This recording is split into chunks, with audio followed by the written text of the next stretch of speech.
aquí en esta reunión que ha sido preparada con mucho cariño gracias a la coordinación de sus compañeros Limasca, ¿no? Natalie y también José González. Entonces, es verdad, hoy estamos terminando el bloque de cirugía, en el cual quiero terminar con la cerecita, es decir, con un curso que es sumamente bonito, que ha tenido en las preguntas de ENAM cierto interés en los últimos años.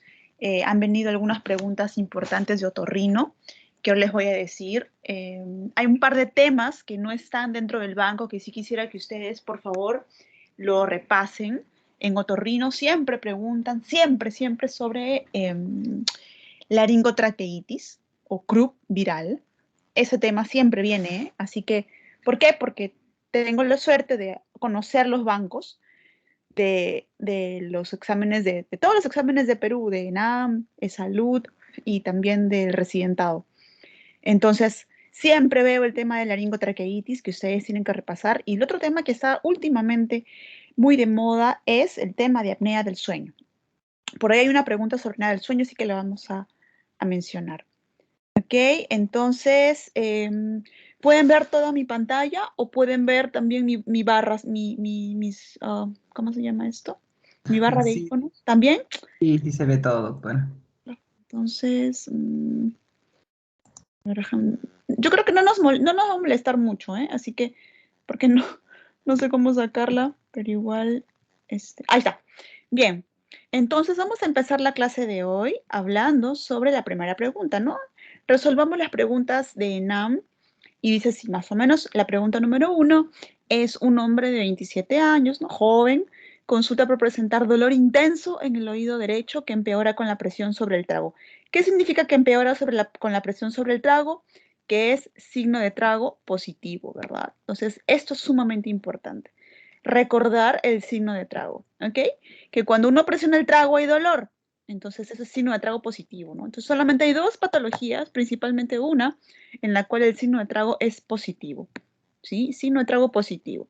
Bien, además dice, secreción purulenta, sensación de taponamiento, ¿no? O sea, que no escucha bien, además hay secreción, ¿verdad? Hay otorrea o secreción, sensación de taponamiento, hipoacusia, ¿verdad? No escucha bien, y cierto grado de hipoacusia, bueno, valga la redundancia, de varias horas de evolución. A la otoscopía hay presencia de otorrea y signos inflamatorios en el conducto. Ah, qué bueno. Nos dieron de dónde viene la secreción y la inflamación del conducto auditivo externo. ¿Cuál es el diagnóstico más probable? Entonces, miren, tenemos el signo de trago positivo, tenemos también secreción, ¿no? No me habla nada del tímpano, ¿verdad? No me dice nada del tímpano, me habla que la secreción se encuentra aquí, esa es la orejita, pabellón auricular, conducto auditivo externo, ¿verdad?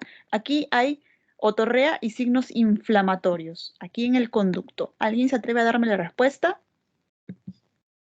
Está fácil, ¿eh? ¿Qué dicen? Ana, beso, casa o dedo. A ver, chicos. Yo no veo quién lee, no veo quién habla tampoco, así que normal. Banco, doctora. ¿Cuál? ¿Cuál dices? Ana, Banco. banco. Bueno, beso. Esa es una otitis externa difusa. ¿Ok? Esa es la primera respuesta. De hecho, es la respuesta acertada, ¿no? Esto es una inflamación o una infección del conducto auditivo externo. No me habla nada del tímpano. Recuerden, el signo de trago positivo se va a presentar justamente en la otitis externa difusa, ¿no? Bacteriana en general, y también en las omas de los lactantes, por si acaso. Algunos lactantes, cuando les presionan el trago, pueden hacer dolor en omas, otitis medias. Ahora estamos hablando de otitis externa difusa. Vamos a ver qué es esta, ¿no? Miren, esta inflamación es o corresponde al conducto auditivo externo, en la cual hay, como ustedes ven, hay inflamación, por eso hay hipoacusia, el paciente no escucha, hay descarga u otorrea y además hay dolor. Entonces, esto, ¿no? Lo vamos a ver con mucha frecuencia en verano, producto de las piscinas, playa o hisopo. Entonces, no se olviden, ¿eh? La otitis externa difusa va a tener hipoacusia, secreción y dolor. Acuérdense de esta imagen del lado izquierdo que les estoy mostrando. Y además el signo de trago positivo lo vamos a encontrar en la otitis externa bacteriana, ¿no? Uno presiona el trago y hay dolor, y también en los lactantes, pero en otitis media, ¿ok? Media, ¿por qué? Porque los lactantes tienen el conducto auditivo externo cartilaginoso muy delgadito. Entonces presionan el trago y les va a doler hasta el oído medio, ¿ok? Entonces en los lactantes es hasta el oído medio y en los adultos es otitis externa bacteriana. Bien, vamos. Si tenemos una pregunta, ojo, ojo con esa diapositiva, esta es bien importante. De hecho, les va a venir alguna vez en algún banco o en algún examen alguna pregunta que hable sobre piscina, playa, ¿no? Agua, o hisopo, ¿ok? Los dos o los tres, piscina, playa e hisopo, se comportan igual. O sea, los tres me pueden dar dos opciones. Recuerden, ¿ah? Piscina, playa o hisopo. Tengo dos opciones por igual. Entonces, ¿cómo escoger cuál o cuál, no? Puede ser que sea otitis externa bacteriana o puede ser que es un tapón de cerumen. Entonces, tengo que escoger las dos, una de las dos. Si la pregunta me dice que el paciente viene con dolor, con otorrea, como en el caso anterior, y además hipoacusia, pues pensaremos en una otitis externa bacteriana. Principalmente el dolor, miren, ¿ah? El dolor, el signo de trago y todo, ¿no? Y otorrea por la secreción. O sea, esto corresponde a una otitis externa bacteriana porque, miren la imagen, hay más secreción, hay más inflamación. Eso es una infección bacteriana. Y marcarán otitis externa bacteriana. Mientras que si el tapón de cerumen es la respuesta, en ese paciente predominará la hipoacusia. Pregunta para ustedes, ¿habrá signo de trago positivo o negativo en el tapón de cerumen? ¿Qué opinan? Negativo, doctora. Exactamente, el signo de trago es negativo. Signo de trago es negativo. Entonces, ¿por qué? Porque el signo de trago solamente es en las infecciones. ¿Ok? Entonces, no se olviden, siempre cuando les pregunten sobre piscina, playa o hisopo, dos posibilidades nada más. Nada de otitis media, serosa, crónica, no. Solamente otitis externa o tapón de cerumen porque son factores externos que ingresan por la oreja. ¿Ok? Vamos, pregunta número 2. Señala el método de exploración más sensible para establecer el diagnóstico de sinusitis. Estudiar la anatomía del complejo osteomeatal, esto es súper importante, ese complejo osteomeatal no lo muestra cualquier signo o cualquier imagen, solo hay una, ¿no? E identificar las posibles complicaciones por extensión de la infección, ¿ok? Entonces, ¿cuál creen ustedes que podría ser la respuesta?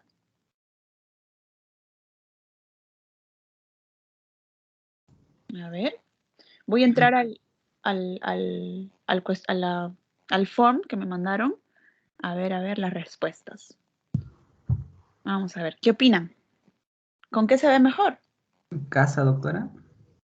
Casa, ¿verdad? Con una tomografía, ¿cierto? Entonces, fíjense aquí, cómo es que una tomografía me permite ver con mucho más precisión todo lo que se refiere a senos paranasales. Pues en otorrino utilizamos mucho la tomografía, muchísimo. Mucho pedimos tomografía, o llamada también TEM, ¿no? Para otorrino. Muchísimo. ¿Ok? Bien. ¿Qué más? Vemos, a ver. Bien. Pregunta número. A ver. Una cosa más. En la tomografía, cuando decidimos ver qué ventana, siempre pedimos la ventana, no se olviden, ¿ah? La ventana ósea. Eso es para ver, obviamente, como su nombre lo dice, ¿no? El hueso. Y sobre todo en otorrino, lo utilizamos para ver los senos paranasales, el oído y también laringe. Para cuestiones de cáncer o tumores malignos, siempre pedimos con contraste. No se olviden, eso es bien importante.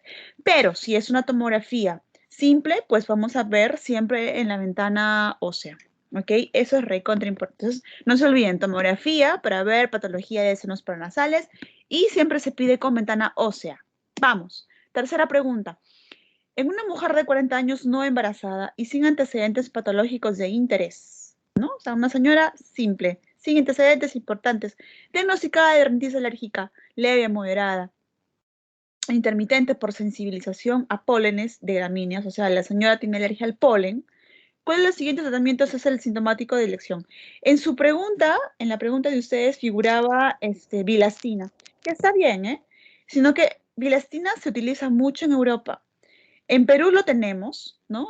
Hay la bilastina, pero más manejamos otras moléculas, por ejemplo, cetiricina y loratadina, ¿no? Que son antihistamínicos de segunda generación. Por ahí les puse una diapositiva donde van a encontrar el grupo de los antihistamínicos que pertenecen a tal o cual, pero está más adelante. Entonces, loratadina es una antihistamínico de segunda generación junto con la cetiricina. Los de tercera generación, me estoy refiriendo a la levocetiricina, a la desloratadina, que son los que no dan sueño y son los más costosos, por si acaso, los de tercera. Con uno de segunda está bien.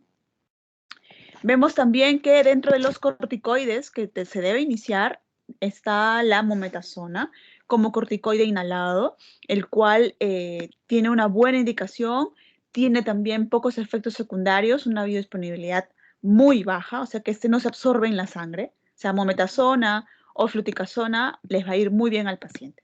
El resto, ¿no? Por ejemplo, el bromuro de hipratropio, sí, pero no es lo primero que se pide. ¿Ok? Lo tenemos en el Perú, sí, pero no es lo primero en pedir, ¿no? Este es un anticolinérgico que seca las secreciones. El cromoglicato es un antiinflamatorio, no lo tenemos en el Perú. Y la oximetazolina es un vasoconstrictor, es un descongestionante que no es la primera elección. Por lejos, la primera elección siempre va a ser un antihistamínico, especialmente uno de los que no dé sueño, y un corticoide intranasal. Pregunta para ustedes, ¿qué generación de antihistamínicos? Y por ahí viene esa pregunta más adelante, ¿eh? ¿Es la que da sueño? Ahora se las voy a enseñar en una pregunta. Los que tienen que evitar, por ejemplo, en un chofer, esos no debemos dar porque dan sueño. Ahora se los digo.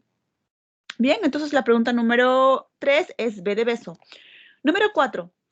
Un hombre de 45 años, sin antecedentes personales de interés, acude a consulta por presentar una adenopatía cervical derecha, ¿ok? Entonces vamos marcando la palabrita, ¿no? Que nos ayuda a adenopatía cervical derecha, de localización alta, nivel 2, de consistencia dura, miren la consistencia, ¿eh? Dura y adherida, ¿no? Entonces, si fuese de consistencia blanda, yo diría que es algo inflamatorio, benigno, ¿no? Pero acá me habla de consistencia dura, ¿verdad? Entonces, son características de un ganglio que probablemente sea maligno, ¿no? Entonces, consistencia dura, de superficie irregular, adherida, poco móvil, ¿no? No dolorosa. Entonces, y sobre todo si mide más de 1 por 1, piensen en un ganglio maligno, ¿ok? Entonces, ya para empezar, es un ganglio que tiene características de maligno. Además, refiere dificultad respiratoria nasal por la fosa nasal derecha, o sea, hay una localización a nivel de la fosa nasal derecha, rinorrea, sanguinolenta, miren eso, ¿no? Rinorrea, probablemente sea verde sanguinolenta, ¿no? Rinorrea sanguinolenta o amarillo sanguinolenta, y sensación de taponamiento óptico, o sea que está afectando hasta el oído. De la siguiente, ¿cuál es su primera sospecha diagnóstica? Entonces, una sospecha de malignidad con una meta, ¿no? Una metástasis hacia un ganglio, hay secreción verde sanguinolenta, entonces esto no es otra cosa nada más que un cáncer, ¿verdad? Ahora, linfoma. Podría ser un linfoma, pero un linfoma no Hodgkin, ¿verdad? Porque el Hodgkin es el de los ganglios, ¿cierto? Y si es que es un cáncer, pues piensa en un carcinoma de nasofaringe. Entonces, ¿por qué? Porque un paciente que tiene patología nasal y que haga también patología del oído es una de las primeras, digamos, opciones. Esta pregunta la he visto también en otros bancos, pero más o menos diciendo lo mismo, pero dice que este paciente viene con otitis media serosa. ¿Ok? Entonces, cuando hemos hecho las clases prácticas de otorrino, hay una de las diapositivas donde se ve el cabum, ¿no? Digamos que así, la trompa de Eustaquio derecha, por aquí la trompa de Eustaquio izquierda, y un tumor, que lo voy a hacer en rojo, por aquí. Entonces, un tumor que afecta el cabum, ¿verdad? Que el paciente tiene sangrado por nariz, por la parte posterior y además que afecta la trompa. Entonces, eso es típico de un cáncer de nasofaringe, un cáncer de cabum. En este caso, parece que el tumor viene desde el cabum hasta la fosa nasal, hasta adelante, ¿verdad? Porque dice obstrucción respiratoria por la fosa nasal derecha, ¿no? Tiene todas esas características de maligno y además tiene el oído bloqueado. Entonces, ya sea que tiene taponamiento o que tenga otitis media serosa, este es un cáncer de nasofaringe. Bien, vamos a ver cuál es, por ejemplo, en un cáncer de seno maxilar, vemos que hay, de seno maxilar, hay aumento de volumen. Miren cómo esta fosa nasal y esta nariz se ha desviado, ¿no? Aumento de volumen, está agrandada. Miren esto, esta secreción verde azulada. perdón, verde sanguinolenta. Miren acá, secreción verde sanguinolenta. Acá hay dos colores. No se olviden, cuando hay dos colores, así, por nariz, secreción verde sanguinolenta, ya. Piensen en un carcinoma epidermoide, ¿no? Igual acá estamos viendo en esta tomografía cómo en este corte axial esta imagen del cáncer ha invadido, ha hecho imágenes líticas a nivel de los huesos esfenoidal, etmoidal. Miren cómo es como carcomido. ¿Ven por acá? Eso es típico de un cáncer. Recuerden, todo lo que es cáncer invade, rompe, destruye, pero lo que es benigno desplaza, empuja, comprime, pero no destruye estructuras. Acá sí hay destrucción de estructuras. Entonces, por esa razón, los cánceres tienen esas características, ¿no? Deforman la secreción y además la invasión a hueso. ¿Ok? Entonces piensen en eso, en un cáncer. Y obviamente este paciente tenía un ganglio y afectación también en la trompa de Eustaquio. Vamos, pregunta número 5. ¿La epistaxis posterior proviene más frecuentemente de la arteria? A ver, está fácil, pues es una pregunta pues papaya, ¿no? Han respondido la número 5, dice la epistaxis de la... A ver, ¿de qué arteria será? ¿Se acuerdan? Dado. De ¿verdad? La esfenopalatina.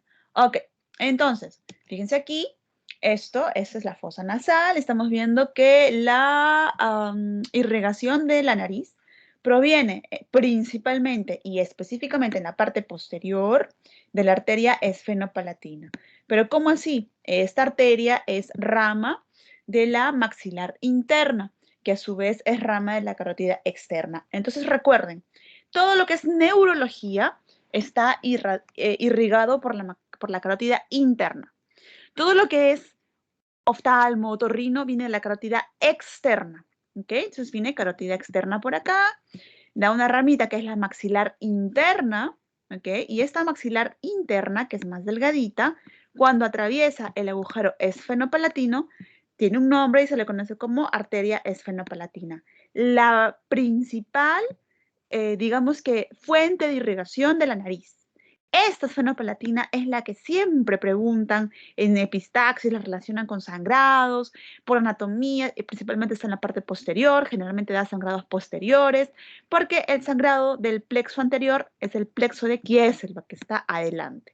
Entonces, dos sangrados importantes en otorrino. Sangrado anterior, plexo de Kieselbach, sangrado posterior, arteria esfenopalatina, rama de la carótida externa, que a su vez es rama de la carótida, perdón, da la maxilar interna.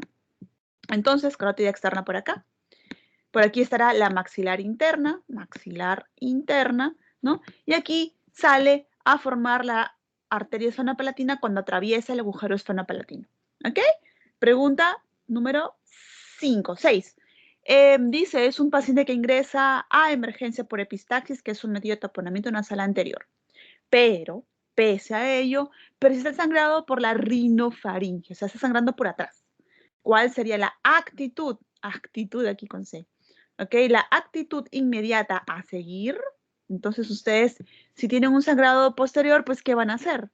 A ver, ¿harán ustedes una compresión? Ya no, pues no. Recuerden que el paso, por ahí creo que hay una diapositiva donde les pongo, ¿no? El paso 1, el paso 2 y el paso 3 para el manejo de sangrado. De hecho hay más, hay 4, 5, 6. Pero nomás ustedes tienen que saber el paso 1, 2 y 3. El paso 1 es la compresión de la nariz, ya sea química o física. El paso 2 es el taponamiento nasal anterior. ¿Ok? Taponamiento nasal. Y el paso 3 es el taponamiento nasal posterior. Entonces, lo que han hecho acá, probablemente ya lo hicieron el paso 1, no lo dice, y han hecho el paso 2, ¿no? El tapón anterior nasal. ¿Y qué me toca? El paso 3, tapón nasal posterior. Entonces, la respuesta número 6 es C de casa. Entonces, recuerden, paso 1, compresión, paso 2, tapón anterior y paso 3, tapón posterior. Bien.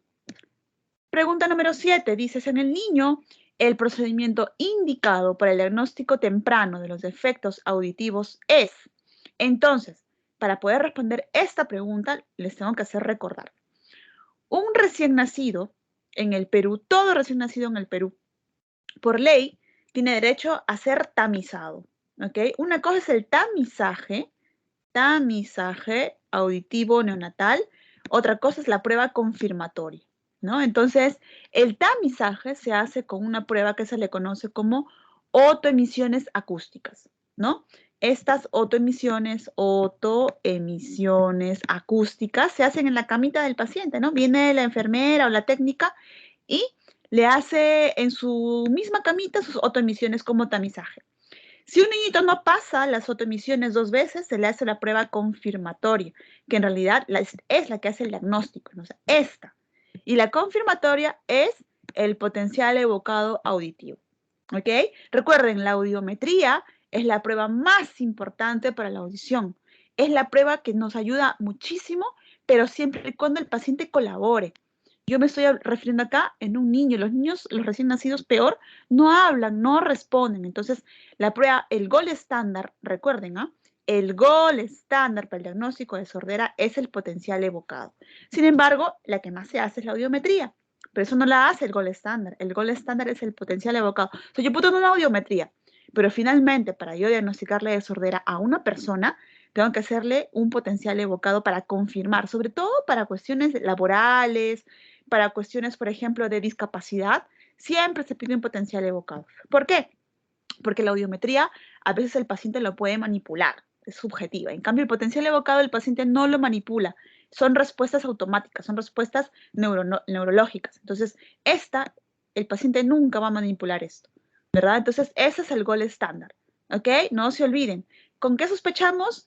Sospechamos con un tamizaje dado por las autoemisiones y con qué, que se hacen a todos los recién nacidos, ¿ah? Y con qué confirmamos con los potenciales evocados, que es el gol estándar. Entonces, aquí está el tamizaje, las otoemisiones. Miren, es un aparatito en el cual el paciente va a su camita y les hacen sus pruebas a todo recién nacido que nacen en el territorio peruano, ¿eh? Eso está por ley. Todos los recién nacidos en el Perú tienen que ser tamizados. Pero para confirmar el potencial evocado, que toma más tiempo, es más sofisticado, más costoso, entonces ese es el que confirma. Bien, pregunta número 8. Si un paciente queda disfónico después de haber sido sometido a una hemitiroidectomía izquierda, es porque se ha lesionado. ¡Qué fácil! Esta pregunta justo la estamos viendo nosotros en las prácticas de otorrino que estamos llevando, ¿no? ¿Qué nervio motor es el que le da movimiento a las cuerdas vocales y que puede ser lesionado? Puede ser lesionado cuando uno opera una tiroides. A ver, ¿el cuál? ¿Será el frénico? ¿Será el laringio superior? ¿El laringio inferior? A ver qué opinan. Recurrente. El recurrente laringio, ¿verdad? El recurrente laringio. Bien, chicos, entonces esta pregunta es súper fácil, tienen que recordarla. Para que nunca se olviden, les traje una fotito, ¿no? Entonces, aquí tenemos el nervio laringio inferior recurrente, es el que le da movimiento, es el que más frecuentemente se afecta cuando hay una parálisis laringea. De hecho, cuando hay una cirugía de tiroides es muy frecuente, ¿no? Hay tumores de mediastino que lo afectan.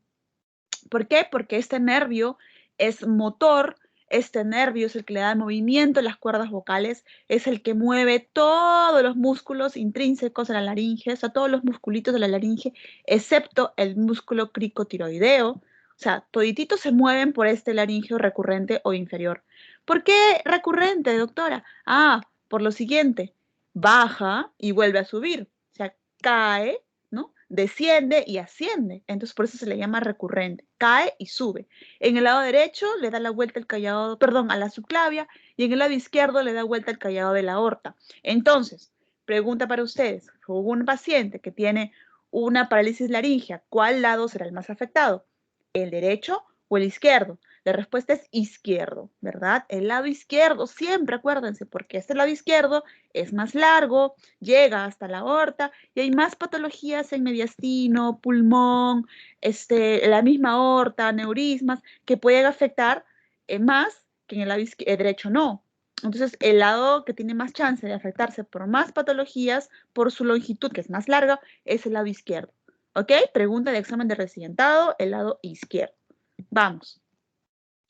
Número 9, dice, el agente patógeno identificado con más frecuencia en la otitis media de los niños es, a ver, ¿qué opinan, chicos? ¿Cuál es el agente patógeno que con más frecuencia afecta a los niños? Pregunta número 9, ¿no? A ver, ¿qué han dicho? La 9. Número 9, ya. Número 9, el agente patógeno, ¿no? Niño.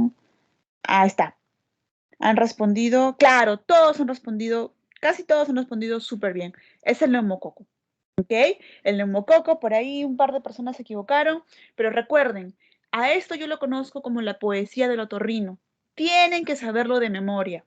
Recuerden, primer lugar, el Streptococcus pneumoniae. Este es el primer lugar. Produce tanto otitis como sinusitis en el niño, en el adulto, en todo, chicos, en todo. Si ustedes marcan neumococo no se van a equivocar, excepto en orofaringe.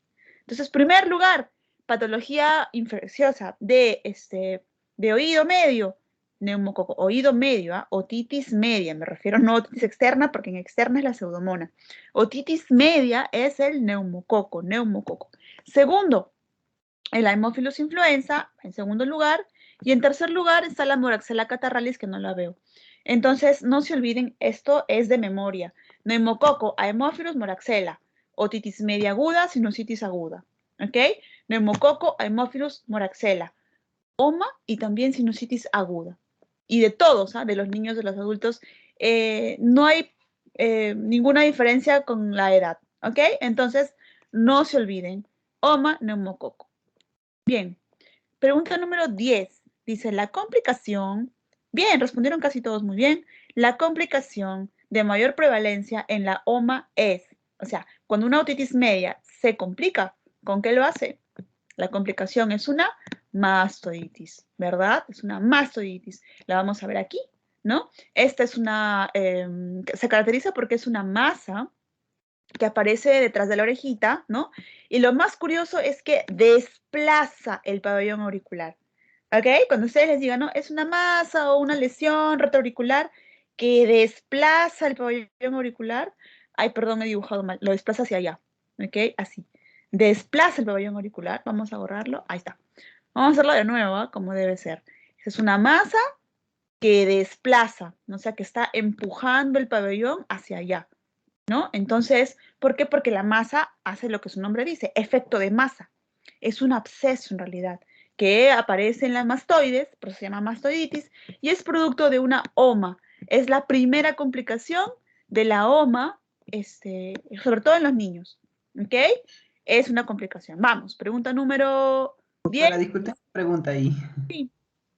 Doctora, sí, mi duda es, ¿cómo es que de una otitis media llega a afectar hacia la mitosis? ¿Por qué vía? O sea, porque al menos la siento como si fuera un poco más alejada. Aditus adantrum. ¿Ok? Mira, acá está el pabellón auricular, ¿no? Vamos a dibujarlo bonito. Acá está la membrana timpánica, acá está el oído medio, acá está la trompa de Eustaquio que se va en una otitis media, está inflamada, está cerrada la trompa de Eustaquio, ¿ok? Acá está la cóclea, el nervio coclear, cerebro, ¿ok? Entonces, ¿cómo es que se afecta? ¿Cómo es que llega? Fácil. Acá ustedes van a encontrar dentro de este hueso temporal una porción que se llama mastoides, ¿verdad? Que está por acá. ¿Qué es esto? Lo que estamos viendo acá. Entonces, ¿cómo es que llega? Recuerden o imagínense que esta otitis media es un acúmulo de pus, ¿verdad? No tiene por dónde salir esta pus. La trompa está bloqueada, el tímpano está íntegro, la ventana oval está cerrada, no tiene por dónde salir. Entonces, hay algunas celdillas, así, es como que el hueso temporal fuese un panal de avispas, ¿no? Tiene comunicaciones, tiene unos canalículos que se le conoce como celdillas mastoideas y está metida en todo el hueso temporal, o sea, todo el hueso temporal en su porción mastoidea es esponjoso, es como si fuera un requesón, ¿no? Entonces, basta que ingrese por el aditus adantrum y esto se llena todo. ¿Me entiendes? Eso es otro lugar donde puede drenar, digamos que el contenido del oído medio. ¿Por qué? Porque el tímpano no está perforado. Si estuviese perforado, la secreción saldría por el tímpano, por aquí. Pero no está perforado, la trompa está cerrada, entonces tiene que haber un lugar donde fugue o donde vaya toda esa colección. ¿Hacia dónde? Hacia la mastoides, ¿no? Entonces, ese aditus adantrum es como si fuera un diafragma, es como si fuera el aditus adentrum es como si fuera la puerta, ¿no? De ingreso hacia la primera celdilla mastoidea que se le conoce como antro. Entonces, el antro es la celdilla más grande. El aditus adentrum es como la entradita, ¿no? Como la puertita. Y esta tiene todo, porque es un hueso esponjoso que fácilmente se puede llenar de colección. ¿Cómo se llama? mastoiditis. Buena pregunta, ¿eh? Muy bien. Vamos, entonces, ¿no hay otra pregunta? Podemos avanzar hacia la siguiente pregunta. Número 11. Dice, el diagnóstico de la otitis media aguda en el niño se basa en, y no solo en el niño, en todos, ¿cómo diagnostican una OMA? ¿Se irá una resonancia, una tomografía? ¿No? ¿Será por el rascado? ¿Será por, no, una OMA no se diagnostica por el rascado. Por pérdida de audición, no, es muy general, ¿no? Una pérdida de audición puede ser por un tapón de cerumen, una otitis externa, ¿verdad? Fiebre es muy general. Otalgia podría ser, pero solo con otalgia yo no puedo. O sea, la mejor respuesta es mediante la visualización del tímpano, ¿ok? Otalgia es un síntoma que sí acompaña la OMA, pero solo con otalgia no. Recuerden, tienen que buscar la mejor respuesta, ¿no? Entonces, si yo visualizo el tímpano, recién puedo decir, ¿no? Ah, eso es por una otitis media aguda. Una otalgia también me lo puede dar una otitis externa, ¿me entienden? Y no necesariamente todo otalgia es una otitis media aguda. Entonces, la respuesta es mediante la visualización. Para eso les traje un pequeño recordar. Entonces, esta diapositiva me habla un poquito sobre las fases de la otitis media aguda. Toda es visualizando, ¿no? Yo estoy visualizando en qué fase estoy. Entonces, primera fase, la fase de la congestión, en la cual yo estoy viendo un tímpano solamente rojito, ¿ok? Primera fase. Vamos a poner fase número 1, la congestión. Fase número 2, la colección. Yo estoy viendo acá que ya hay un contenido, ¿no? Como su nombre lo dice, es una colección, pues, ¿no? Colección de pus, ¿verdad? Ya está bombado, ¿verdad? Es el segundo paso, la fase de la colección. Y el tercer paso es la fase de la otorrea, en la cual ya el tímpano se perforó, ¿no? Acá hay una perforación. ¿Bien? Tercer paso. Pregunta para ustedes, ¿cuál de las tres fases ya no duele? A ver, eso es para que ustedes sepan, ¿eh? Para su conocimiento general. ¿Cuál no duele? La La tercera, fase doctora. 3. Claro, la fase 3, ¿verdad? Porque ya drenó. Entonces, por eso les digo, todo lo que duele es porque está distendido. Lo mismo ocurre en gastro, ¿no? ¿Cuándo hay dolor? Cuando hay distensión del intestino. Eso duele, ¿verdad? Pero si no hubiera distensión del intestino, no hay dolor. Igual en otorrino, hay dolor cuando hay distensión del tímpano, ¿verdad? Si ya se rompió, ya no duele. Entonces, ustedes van a ver que el niñito en la fase 1 y fase 2 va a estar corriendo, ¿no? Llorando, ah, no, me duele, llorando, ¿no? Fiebre y todo.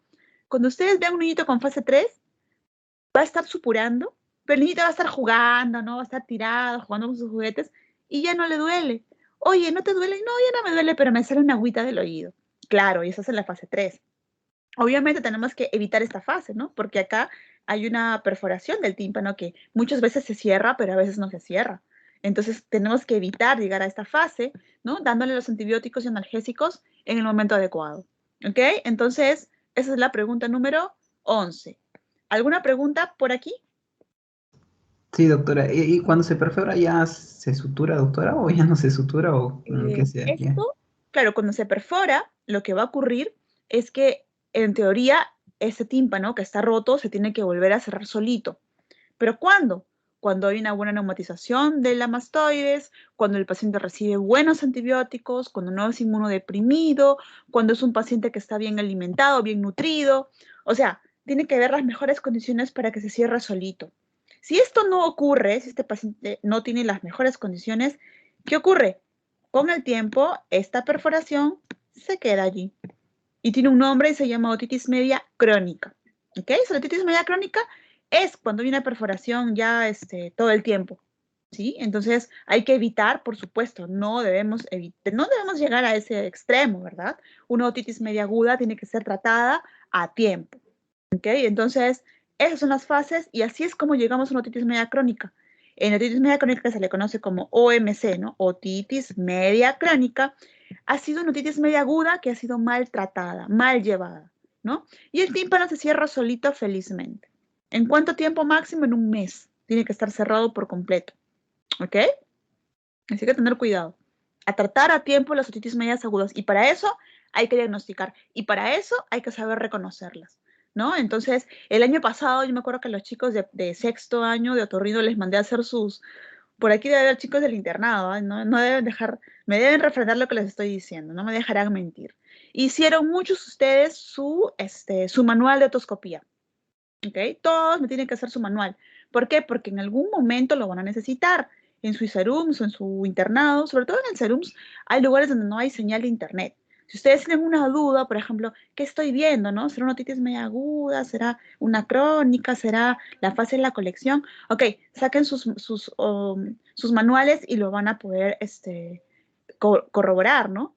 Pero pues este año vamos a ver si lo hacemos, ¿ok? Sus manuales, es importante que ustedes hagan una buena otoscopía. Todo médico general que sale egresado tiene que saber hacer otoscopía, porque hay muchas fallas en los diagnósticos y es importante que ustedes sepan manejarlo, ¿ok? Entonces, otoscopía para todos. Vamos. Número 2 es un lactante de 8 meses que desde hace 3 días presenta temperatura de 39, o sea, está febril, ¿verdad? Febril, 39.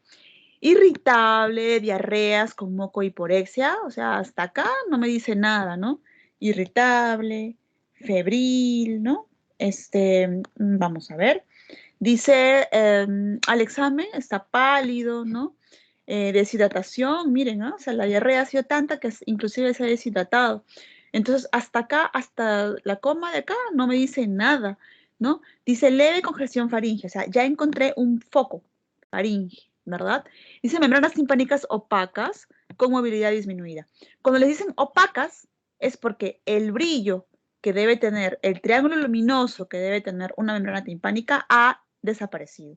Entonces, cuando una membrana timpánica tiene su brillo, ¿no? Entonces es una membrana timpánica así, feliz, ¿verdad? Cuando tiene su brillo es feliz.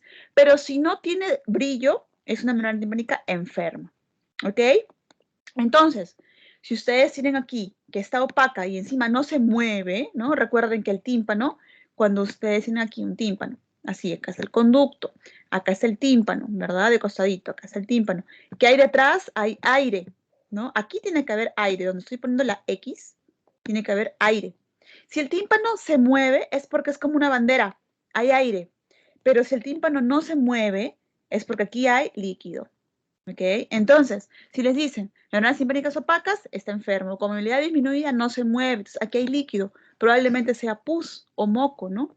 Dice, el murmullo vesicular pasa bien en ambos campos pulmonares, pero se escuchan algunos roncantes y sucrepitantes que pueden corresponder al niño que llora.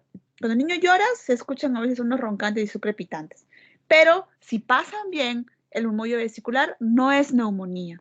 Entonces, bronconeumonía ni bronquitis es el diagnóstico. Además, recuerden, para que el diagnóstico sea neumonía o bronquitis, mínimo les tienen que poner la frecuencia respiratoria alta, ¿verdad? Tienen que poner que satura bajo, que tiene, por ejemplo, cianosis o retracciones entre las costillas.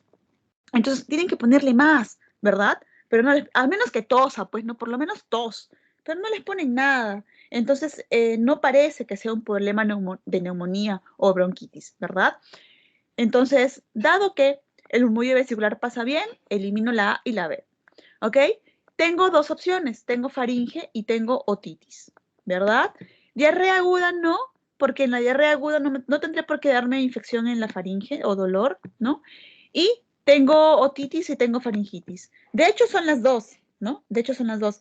Pero entre las dos, ¿quién pesa más? Más pesa otitis, ¿verdad? Entonces, en su diagnóstico, en su hoja de evolución, pondrán primer diagnóstico, OMA. Diagnóstico 2, faringitis. Tiene faringitis, pero no va a la cabeza va otitis, ¿ok? Tienen que saber cuál va primero. Entonces la respuesta número 2 es C de casa. Doctora, disculpe, ¿y después de una rinofaringitis no podría dar como complicación la otitis? O sea, de repente inflama Sí, la trompa y por eso, como consecuencia. es que eso es lo que ha ocurrido. Primero ha hecho su rinofaringitis y luego ha hecho su OMA. Pero en la hoja de evolución no vas a poner quién fue primero, sino se marca quién es la más trascendente. O sea, tú vas a poner diagnóstico número 1, otitis media aguda, en tu hojita de evolución. Diagnóstico número 2, faringitis aguda o rinofaringitis. O sea, así la vas a encontrar en los diagnósticos en tu historia clínica, ¿verdad? Entonces, tiene los dos, pero primero se marca el más trascendente. De hecho, si tuviese neumonía, supongamos que acá abajo dijera, ¿no? Al paciente no le pasa el mullo vesicular, ¿no? Neumonía. Ok. Primer diagnóstico, neumonía. En ese caso, segundo diagnóstico, otitis y tercer diagnóstico, faringitis. O sea, se pone en primer lugar el más trascendente. ¿Ok? Así es como ustedes lo van a poner. Pero en este caso ahorita solamente estoy entre la C y la E. Entre casa y enano. ¿Ok? Entonces va primero la otitis. ¿Ok? ¿Quedó claro? Sí, doctora, gracias. Genial. Número 13. Dice, en niños de más de 2 años de edad, el tratamiento de primera línea para la OMA no recurrente es. Entonces, tienen ustedes un niñito, ¿no? Y ya sea de más de 2 años, ya sea de menos de 2 años, ya sea preescolar, ya sea adolescente, adulto, adulto mayor, el tratamiento es el mismo. Siempre es el mismo. No cambia, ¿no? Solo que lo hacen para distraerlos, ¿no? Niños menores de 2 años o niños de más de 2 años, pero el tratamiento en todititos es el mismo, ¿no? Entonces, ¿qué han puesto ustedes en niños mayores? Han puesto Amox, otros han puesto Amox con clavulánico. Entonces, primera elección a nivel mundial en el planeta, la primera elección es Amox. Esa es la primera línea, ¿ok? Segunda línea, Amox con clavulánico. Y recién es segunda línea y la doy cuando ha fallado la primera. O sea, ¿cómo es el tratamiento? Para otitis media aguda lo que hacemos es darle tratamiento con amoxicilina. Al tercer día recién evaluamos al paciente después de 3 días cómo está evolucionando. Si el paciente va bien, completamos los 10 días de Amox. Pero si el paciente va mal al tercer día, recién pasamos a clavulánico, ¿sí? Entonces no se olviden, de arranque no damos clavulánico, no. ¿Por qué? Porque en muchos casos con amoxicilina es suficiente. Entonces, recuerden, aquí en la China, el primer tratamiento para la otitis media aguda bacteriana es amoxicilina vía oral. ¿Ok? Es lo primero que se hace. No se olviden, ¿eh? Amox es la primera, el primer esquema. Y el segundo esquema es clavulánico. Si el paciente fuese alérgico a la penicilina, pues le doy una cefalosporina, ¿no? Y si fuera alérgico a la cefalosporina, le doy un macrolid. ¿Ok? Así es. Primero, penicilinas. Es lo primero que se hace, ya sea Amox o Amox con clavulánico, dependiendo con qué empezamos. En segundo lugar, le vamos a dar una cefalosporina, ¿no? Si es que es alérgico, solamente si es que es alérgico, le damos una cefalosporina. Y si es que es alérgico también a la cefalosporina, pues ¿qué hago? Le doy un macrólido. ¿Ok? Aquí va un macrólido. Así. Y en general se utiliza así, ¿no? Para las gérmenes o infecciones agudas, igual en sinusitis, ¿no? En primer lugar, una penicilina, pues que es la Amox, lo más conocido y lo más comercial, ¿no? Y empezamos siempre con Amox. No empezamos nunca con clavulánico. ¿Ok? Vamos. Pregunta número 13 de dedo. Pregunta número 14. Dice, es un lactante de 8 meses con antecedente de un cuadro respiratorio alto hace 2 semanas, ¿no? O sea, tuvo su cuadro, su gripe hace 2 semanas, pero desde hace 4 días tiene fiebre de 39, irritabilidad y membrana timpánica abombada. ¿Cuál es el tratamiento de elección de segunda línea? A ver qué respondieron de segunda línea. Todos respondieron bien, ¿no? Ahí sí marcaron, ¿no? Clavulánico, ¿no? Porque la primera es Amox, la segunda es clavulánico. Vamos. Número 15. ¿En qué cuadrante o cuadrantes de la membrana timpánica se debe evitar realizar la meningotomía para no lesionar estructuras del oído medio? Entonces, vamos a hacer un pequeño dibujito y acá recordar que la membrana timpánica tiene así, ¿no? Tiene su ombliguito. Recuerden que los cuadrantes superiores, ¿no? Uy, me salió chueco. Los cuadrantes superiores son los cuadrantes nobles.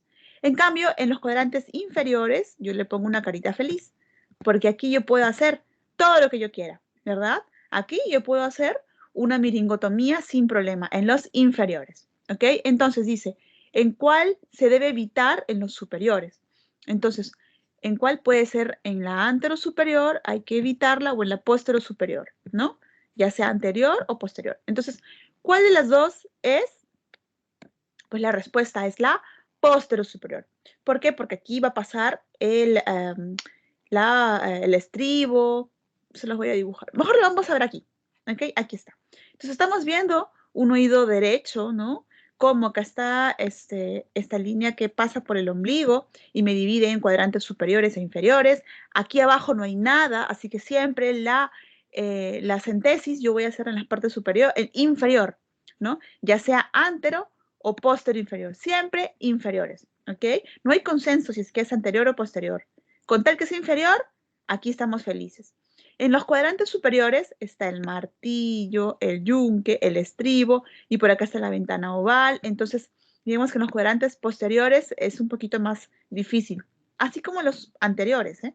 Entonces, yo no haría ninguno de los superiores, ni el anterior ni el posterior. Solamente yo haría una meningotomía en los inferiores, aquí abajito.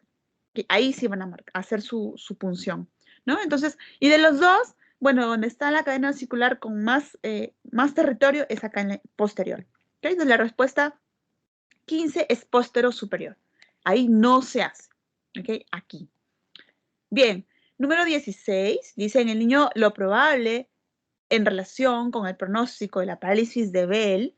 La parálisis de Bell es la parálisis facial periférica, ¿no?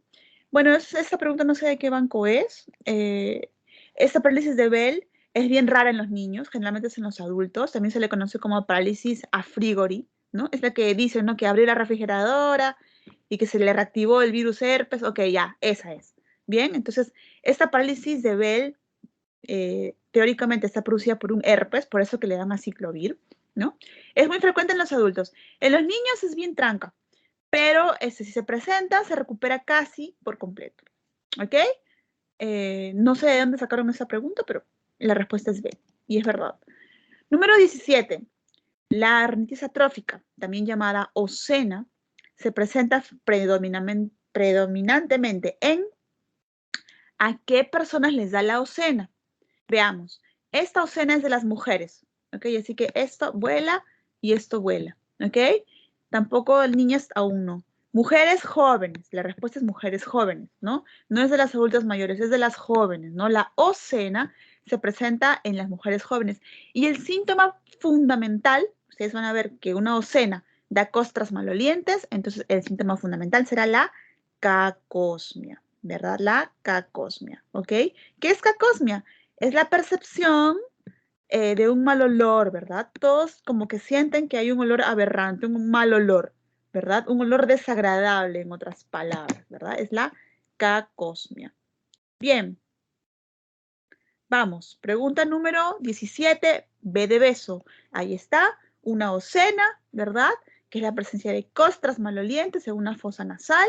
Esto da cacosmia, el paciente o la paciente joven va a sentir mal olor. Generalmente son jóvenes de raza asiática.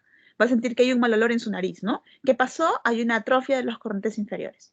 Entonces, aquí hay una sequedad de la nariz porque no hay cornetes. ¿Bien? Entonces, cacosmia, ocena, recuerden eso. Vamos, número 18. Es un niño de 13 años llevado a la consulta por presentar estornudos, rinorrea acuosa y prurito nasal, ¿no? Entonces, 13 años, estornudos, rinorrea acuosa, esto es bueno saber que no es de ningún color en especial. Prurito, prurito, prurito. Dice, al examen intenso edema y palidez de la mucosa nasal con secreción clara. O sea, todo es transparente, no es de color, no es verde, no es amarillo. Hay prurito, estornudos. ¿Qué es eso? A ver, la pregunta número 18 dice, han respondido toditos, han respondido muy bien, ¿no? La pregunta número 18, vamos a ver, mujeres. Perfecto, nadie se equivocó. Esa es una rinitis. Ah, no, se equivocaron con vasomotora un par de personas. Esa es una rinitis alérgica. ¿Por qué? No se confundan con vasomotora y aquí les voy a hacer la diferencia.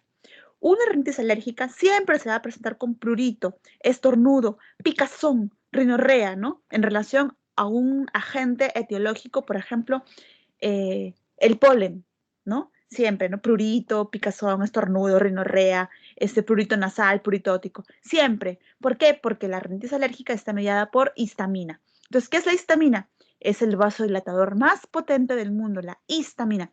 Y al ser un vasodilatador, irrita los terminales nerviosos de la mucosa nasal. Entonces, al irritar, hay picazón. ¿Por qué? Por la histamina. No se olviden, la histamina liberada por los mastocitos, ¿no? Entonces, esta histamina es un irritante, irrita la mucosa nasal y da prurito. En cambio, una rinitis vasomotora lo que hace es, el paciente tiene obstrucción, pero de manera basculante. ¿Qué significa? Que el paciente se acuesta a la derecha, se le tapa la fosa nasal derecha. Se acuesta a la izquierda, se le tapa la fosa nasal izquierda, ¿no? Entonces, este paciente va a tener obstrucción, principalmente es obstrucción con los cambios de postura y temperatura. Entonces, esta obstrucción se presenta con cambios de postura o, por ejemplo, con temperatura. Yo estoy en un lugar calientito con calefacción y salgo a la nieve. ¿Qué pasa? Se me tapa la fosa nasal. Cambios de temperatura. Entonces, la vasomotora tiene que ver con la temperatura y también tiene que ver con la postura. ¿Habrá escozor o picazón en una vasomotora? La respuesta es no. Tiene que haber temperatura o postura, ¿no? Y generalmente la rinorrea es posterior. Entonces, muchas de esas personas padecemos de rinitis vasomotora. Yo soy una de ellas, por si acaso. Cuando me acuesto a la derecha, se me tapa la derecha. Cuando me voy a la izquierda, igual. De hecho, los recién nacidos, hasta los 6 mesecitos, todos tienen su rinitis vasomotora. Se duermen de un costado, se le tapa la fosa nasal. Crecen los cornetes, ¿no? Es porque crecen los cornetes. Esta es una disautonomía.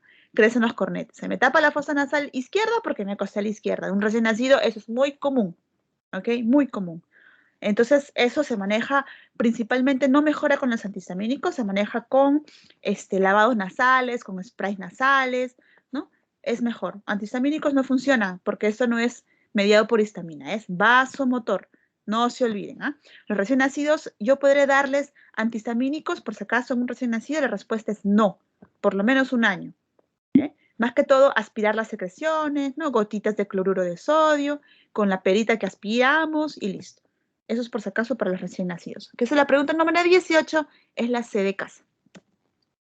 Vamos, número 19 es lo mismo, ¿verdad? La 19 es lo mismo, ¿no? Niño de 13 años, ¿no? O niño de 12 años, estornudo, rinorrea, eso es una rinitis alérgica, ¿no?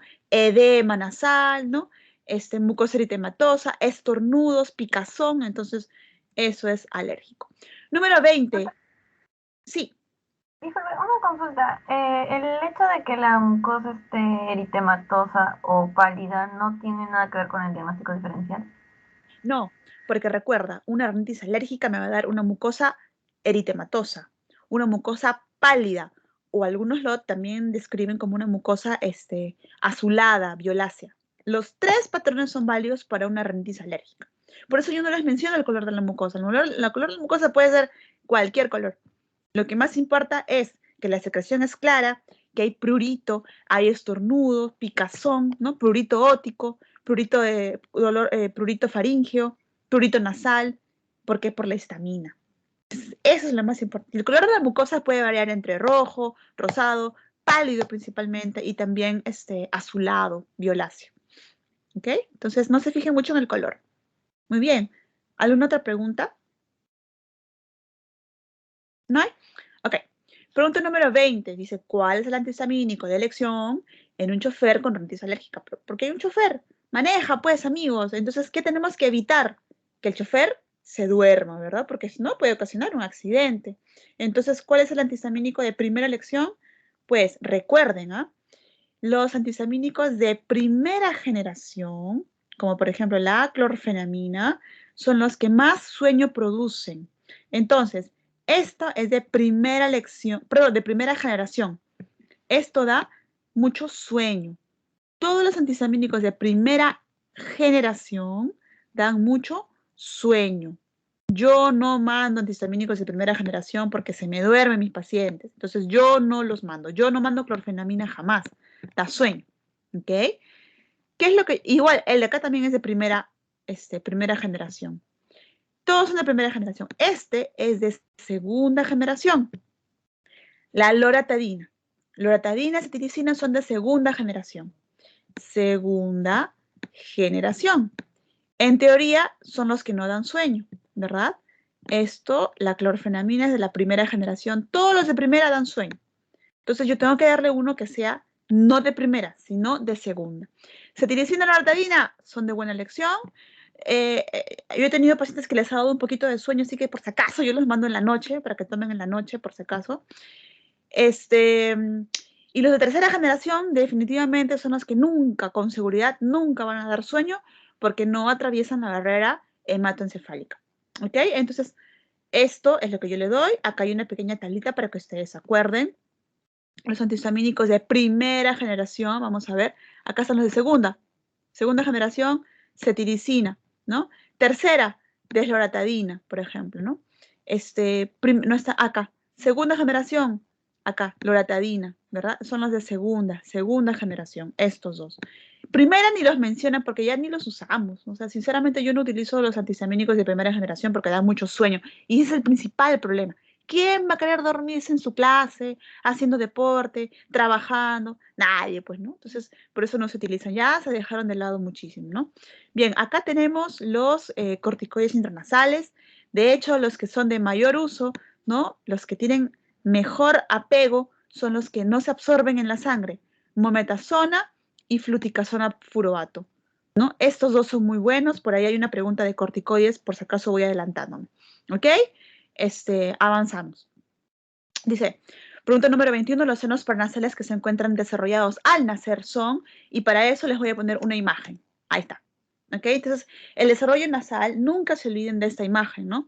Los senos maxilares y etmoidales son los que están presentes al nacimiento. ¿Por qué? Les he puesto esta foto para que ustedes no se olviden. Etmoides, acá, esto no es frontal, esto es etmoides y esto es maxilar. Son pequeñitos al nacer, pero están presentes. El resto no. Esta pregunta es pregunta de banco de examen de residentado. Recuerden, los senos que se encuentran al nacimiento, acuérdense que es como si fuese un reloj de arena, ¿no? Algo así, ¿verdad? ¿Quién está aquí unido? El maxilar, acá, y el etmoidal, ¿ok? Están presentes al nacimiento. Etmoides y maxilar, así como esta imagen, ¿no? Como un reloj de arena. Acuérdense, el reloj de arena. O parece, eso se parece a un número 8, ¿no? Ahí está, se parece a un 8. Entonces no se olviden, acuérdense del 8. Etmoides y maxilar. Lastimosamente esa es una pregunta de memoria, ¿ok? Entonces, etmoides y maxilar. Acuérdense que la sinusitis maxilar es la más frecuente en los adultos y la etmoidal es la más frecuente en los niños. ¿Ok? Esa también es otra pregunta de examen. Siempre los maxilares en los adultos y los etmoidales en los niños. ¿Ok? Eso en todo el mundo, en todo el planeta. Vamos, pregunta número 21, entonces, ya les dije. Pregunta número 22.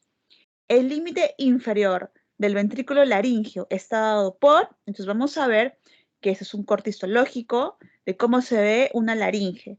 Y realmente cómo se ve es cuerda falsa aquí arriba o banda ventricular, cuerda falsa. Más abajo está la cuerda verdadera con B chica de verdadera. La cuerda verdadera está más abajo y la cuerda verdadera tiene la forma de una V. Las cuerdas verdaderas así, justamente tienen la forma de una V. Entonces, ¿quién está entre la falsa y la verdadera? Está el ventrículo, ¿verdad? Entonces dice, el límite inferior del ventrículo laringio está dado por las cuerdas vocales verdaderas. Entonces, no se olviden, siempre recuerden que las cuerdas falsas se ven mucho más arriba, están más superiores. Bien, entonces, cuerdas vocales verdaderas. Bien, marcaron casi todos bien, así que vamos. Número 22, C de casa. Solo es una buena cuestión de recordar anatomía. Número 23, dice, es un varón de 48 años que consulta por presentar progresivamente pérdida de audición en el oído derecho, ¿no? Dice acompañado de vértigo. Vamos marcando las claves, ¿ok? Es un varón de 48 años. Dice consulta por presentar progresivamente. Esto es importante, ¿eh? La palabra progresivo, acuérdense. Cuando algo es brusco, súbito, eso suele ser vascular. Cuando algo es progresivo, suele ser tumoral o degenerativo, ¿verdad? Hay patologías degenerativas que también son progresivas, pero lo más común es que sea tumoral. Entonces, lo tumoral, siempre les van a poner la palabra clave, es progresivo, ¿no? Dice, tiene pérdida de audición en el oído derecho, o sea, tiene patología del 8. Pérdida de audición, patología del 8. Acompañado de vértigos, también es 8. Acúfonos, también es 8. Dolor tenebrante, no es un dolor inflamatorio, es un dolor tenebrante, probablemente sea neuropático. ¿Qué nervio le da sensibilidad a la cara? El quinto par, dolor tenebrante. Parálisis facial, ¿Qué nervio está afectado? El séptimo par. O sea, tiene un montón de afectación este hombre, ¿verdad? Tiene afectación del 8, del 5, del 7. Entonces, veamos. Una otitis externa, ¿me dará tanto? No. Una otitis media tampoco me da tanto, ¿verdad? Una laberintitis es una infección de la cóclea, infección bacteriana de la cóclea. No me da tanto, ¿eh? Y un síndrome vestibular, o sea, un vértigo periférico tampoco me da tanto. Lo único que me puede dar tanta afectación es un tumor que me llega a comprimir, es un tumor del oído medio que me comprima. El octavo, porque estamos en el oído, el quinto, porque pasa muy cerca, dentro del hueso temporal, pasa el quinto par, y el séptimo par que va de la mano. Por si acaso, el 8 y el 7 son novios, ¿ok? Entonces, séptimo par, octavo par, estos siempre van a ir de la mano. Siempre, patología del 8 va con el 7 y el 7 va con el 8, esos son novios. Así que siempre se acompañan porque el séptimo par también atraviesa el hueso temporal.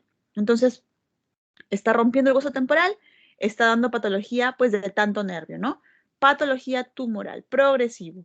Bien, vamos. Número 24. Ante la presencia de un cuerpo extraño en el conducto auditivo externo, ¿cuál es el manejo terapéutico inicial? No me dice la naturaleza del cuerpo extraño, solo me dice que es un cuerpo extraño X, ¿verdad? Entonces, ¿qué hacemos? Hay que recordar la tablita que les hice. Entonces se va a dividir en cuerpos extraños animados y cuerpos extraños inanimados, ¿no? Tenemos los animados, todo lo que se mueva. Cucarachas, mariposas, gusanos, moscas. Lo más común es cucarachas, ¿ok? Y también polillas, es lo más común. Pero en los inanimados que no se mueven tenemos los cuerpos orgánicos, donde me toca hablar de las semillas, ¿verdad? Entonces, ¿qué pasaría si yo a una semilla como cualquiera de estas, ¿no? Yo le pongo a esa semilla, sí, le pongo agüita. Acuérdense, ¿no? Si yo le lleno, por ejemplo, un frijol, ¿no? Le pongo agua a un frijolito, es el experimento de primaria, ¿no? Señor o niño, mañana vas a traer tu frijolito en tu vasito con un algodón con agua, ¿no? Entonces van a ver que el frijol al día siguiente se va a dilatar. O sea, va a crecer, ¿verdad? Si se dilata, cuando yo le pongo agua, pues será bueno irrigar cuando está atorado en el oído. No. Entonces no debemos irrigar cuando hay una semilla, porque la semilla se dilata. Así que acá no le irrigamos. Cuando es una cucaracha o un cuerpo extraño animado, ¿irrigamos? La respuesta es tampoco. Si yo tengo, por ejemplo, una cucaracha que vive en el agua y le pongo más agua, lo que voy a hacer es excitar al animal y el paciente la va a pasar mal. Entonces, ¿qué hacemos cuando hay un cuerpo extraño animado? Glicerina. Cuando hay un frijol, con una curetita. Se hace palanca y se saca. No se olviden, ¿ah? Palanca y se saca.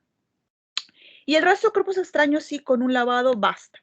¿Ok? Entonces, pero aquí me dicen que es un cuerpo extraño, pero no me dicen qué naturaleza tiene. Entonces, sedamos al paciente, esto es demasiado. Anestesia general es demasiado, ¿no? Solución salina no se puede en todos, ¿no? Pinza tampoco se puede en todos. Lo que podemos decir que se puede hacer en todos los cuerpos extraños de cualquier naturaleza es glicerina. ¿Yo le puedo colocar glicerina en un frijol? Sí. ¿Le puedo colocar en un algodón? Sí. ¿En una mariposa o una cucaracha? Con más razón, doblemente sí. Entonces, la glicerina va a todo, ¿ok? Esa es la respuesta 24 S de casa. Pero lo que a mí me interesa es que ustedes recuerden que utilizar en cada cosa, ¿no? Entonces, ¿y qué no utilizar? Entonces, el agua no se puede colocar en las semillas. Ojo, no se coloca porque si no se dilata la semilla y se enclava más. En una cucaracha tampoco se debe colocar agua, ¿ok? Entonces, la respuesta que han marcado la gran mayoría es glicerina. Eso está bien. Muy bien, número 25 dice, la epistaxis severa son debidas a, entonces han colocado mitad y mitad, ¿no? Algunos han puesto discrasias sanguíneas, otros han puesto alteraciones vasculares. De hecho, son las dos, por si acaso. O sea, han tenido un buen razonamiento, ¿no? Ni drogas, ni infecciones, ni nada. Está entre las dos, discrasias y alteraciones vasculares, ¿ok? Pero, cuando yo tengo una discrasia sanguínea, por ejemplo, se me ocurre, por ejemplo, recuerden que discrasias es cuando hay un trastorno de la coagulación. Entonces, por ejemplo, esto es un paciente con una hemofilia, ¿no? Y con una hemofilia el paciente va a sangra, pero me da tiempo, me da chance para ponerle el tapón, o sea, me da chance que si yo le pongo un buen tapón, puede mejorar. Obviamente que luego hay que completarle, pues, ¿no? Su factor 10, factor 8, no sé el que, o 7, el que esté mal, ¿no? O de repente, Si es que también es una plaquetopenia, yo le pongo un tapón y además tengo que ponerle sus plaquetas, ¿no? Su plasma rico en plaquetas, ¿me entienden? Pero si es que es una alteración vascular, ¿no? Las alteraciones vasculares van a sangrar como un caño, como si yo rompiera la esfenopalatina, ¿no? Si se me rompe la esfenopalatina, ¿cómo va a sangrar? Como un caño, pues no, como un chorro. Entonces, esas son más bravas, ¿no? Entonces, recuerden, las alteraciones vasculares son más bravas. Ejemplo clásico. Aquí les va el ejemplo clásico. El naso, no sale. Por ahí puse un nasoangiofibroma, no es en esta. Entonces, el ejemplo clásico aquí es el nasoangiofibroma, tumor vascular, que sangra como los dioses, ¿ok? Entonces, las dos sangran, pero las alteraciones vasculares son más bravas, ¿no? Entonces, esa hay que buscar, ¿no? La más, ¿verdad? La más brava es las alteraciones vasculares. Entonces, tenemos aquí los sangrados anteriores, ¿no? Por las fosas nasales y los posteriores. Entonces, yo les digo, si tuviera una alteración de la esfenopalatina, el sangrado va a ser mucho más extenso. Por ejemplo, el nasoangiofibroma juvenil, ¿no? Ese es un sangrado muy bravo. Muy bien. Número 26. La arteria implicada en el sangrado nasal anterior es, a ver, ¿cuál de esos? No es una arteria, es un plexo, ¿verdad? El famoso plexo de Kieselbach, que lo estamos viendo aquí, por ejemplo, ¿no? El plexo de Kieselbach es un conjunto de vasitos sanguíneos que están formando digamos que el borde anterior o bien cerca del borde anterior del tabique. O sea, lo más adelante posible aquí. Es causado por el plexo de Kieselbach. Esto es pregunta de muchos exámenes. Esto lo he visto en varias preguntas. ¿Cómo se llama el plexo que irriga la mitad anterior de la nariz o el tercio anterior? El plexo de Kieselbach, con K de Kieselbach. ¿Ok? Vamos. Número 26, dedo. Número 27. ¿Cuál es la complicación más frecuente del taponamiento nasal anterior? Esta pregunta tiene muchas respuestas. Yo lo he visto, lo he buscado, yo mismo lo he averiguado. Y lo que hace un taponamiento nasal, en primer lugar, es necrosar la mucosa, pero no está. No hay necrosis de la mucosa.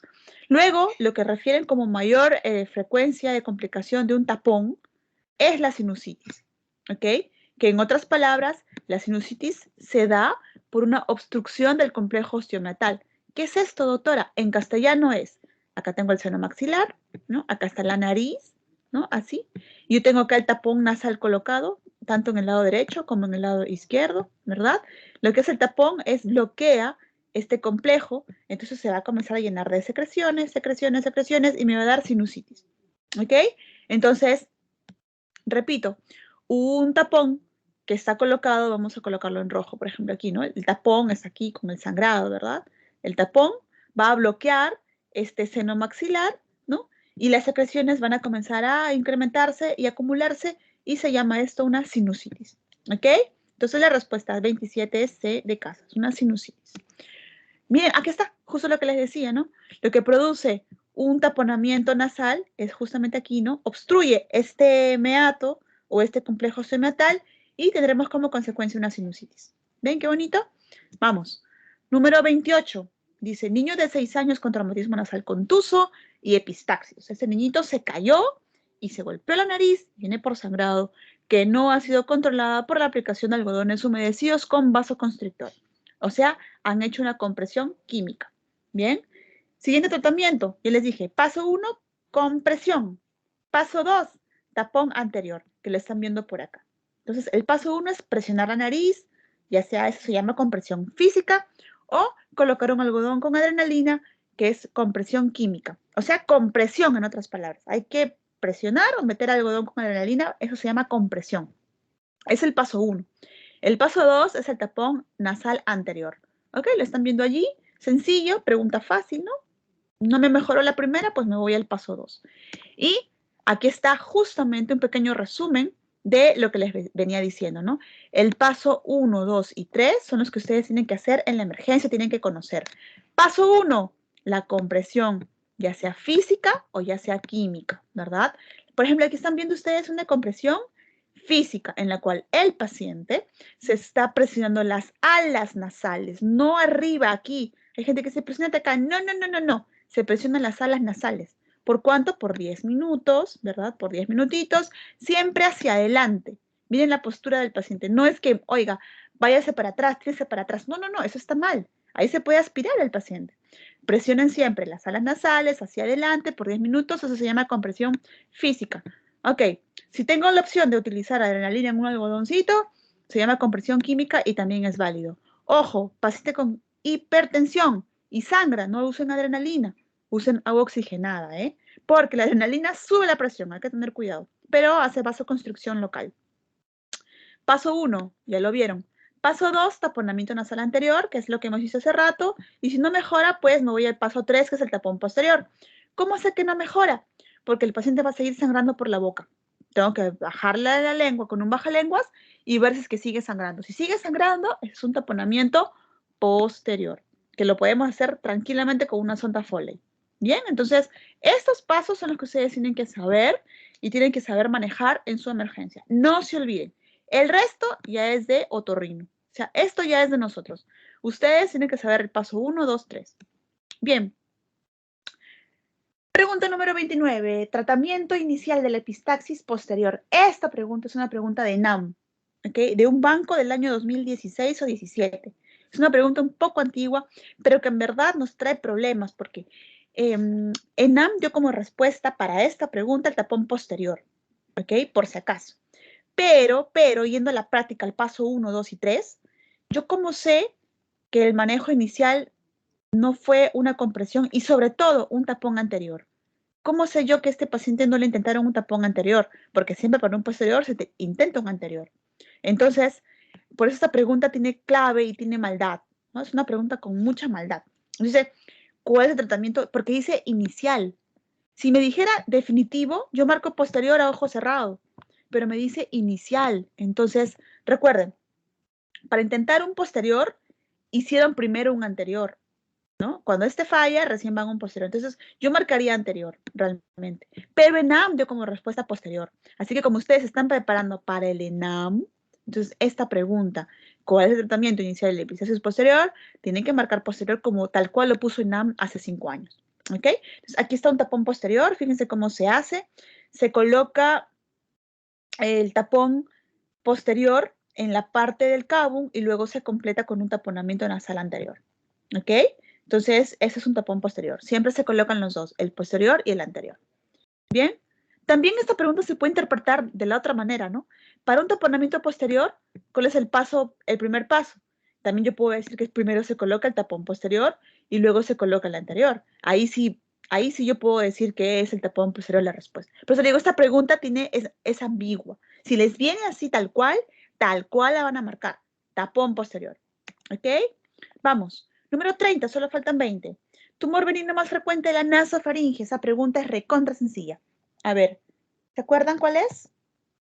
Tumor benigno de la nasofaringe. Vamos a ver. ¿Qué marcaron? Marcaron. Se me fue. A ver, eso dice cuál es el tumor benigno de la nasofaringe. Pregunta número 30.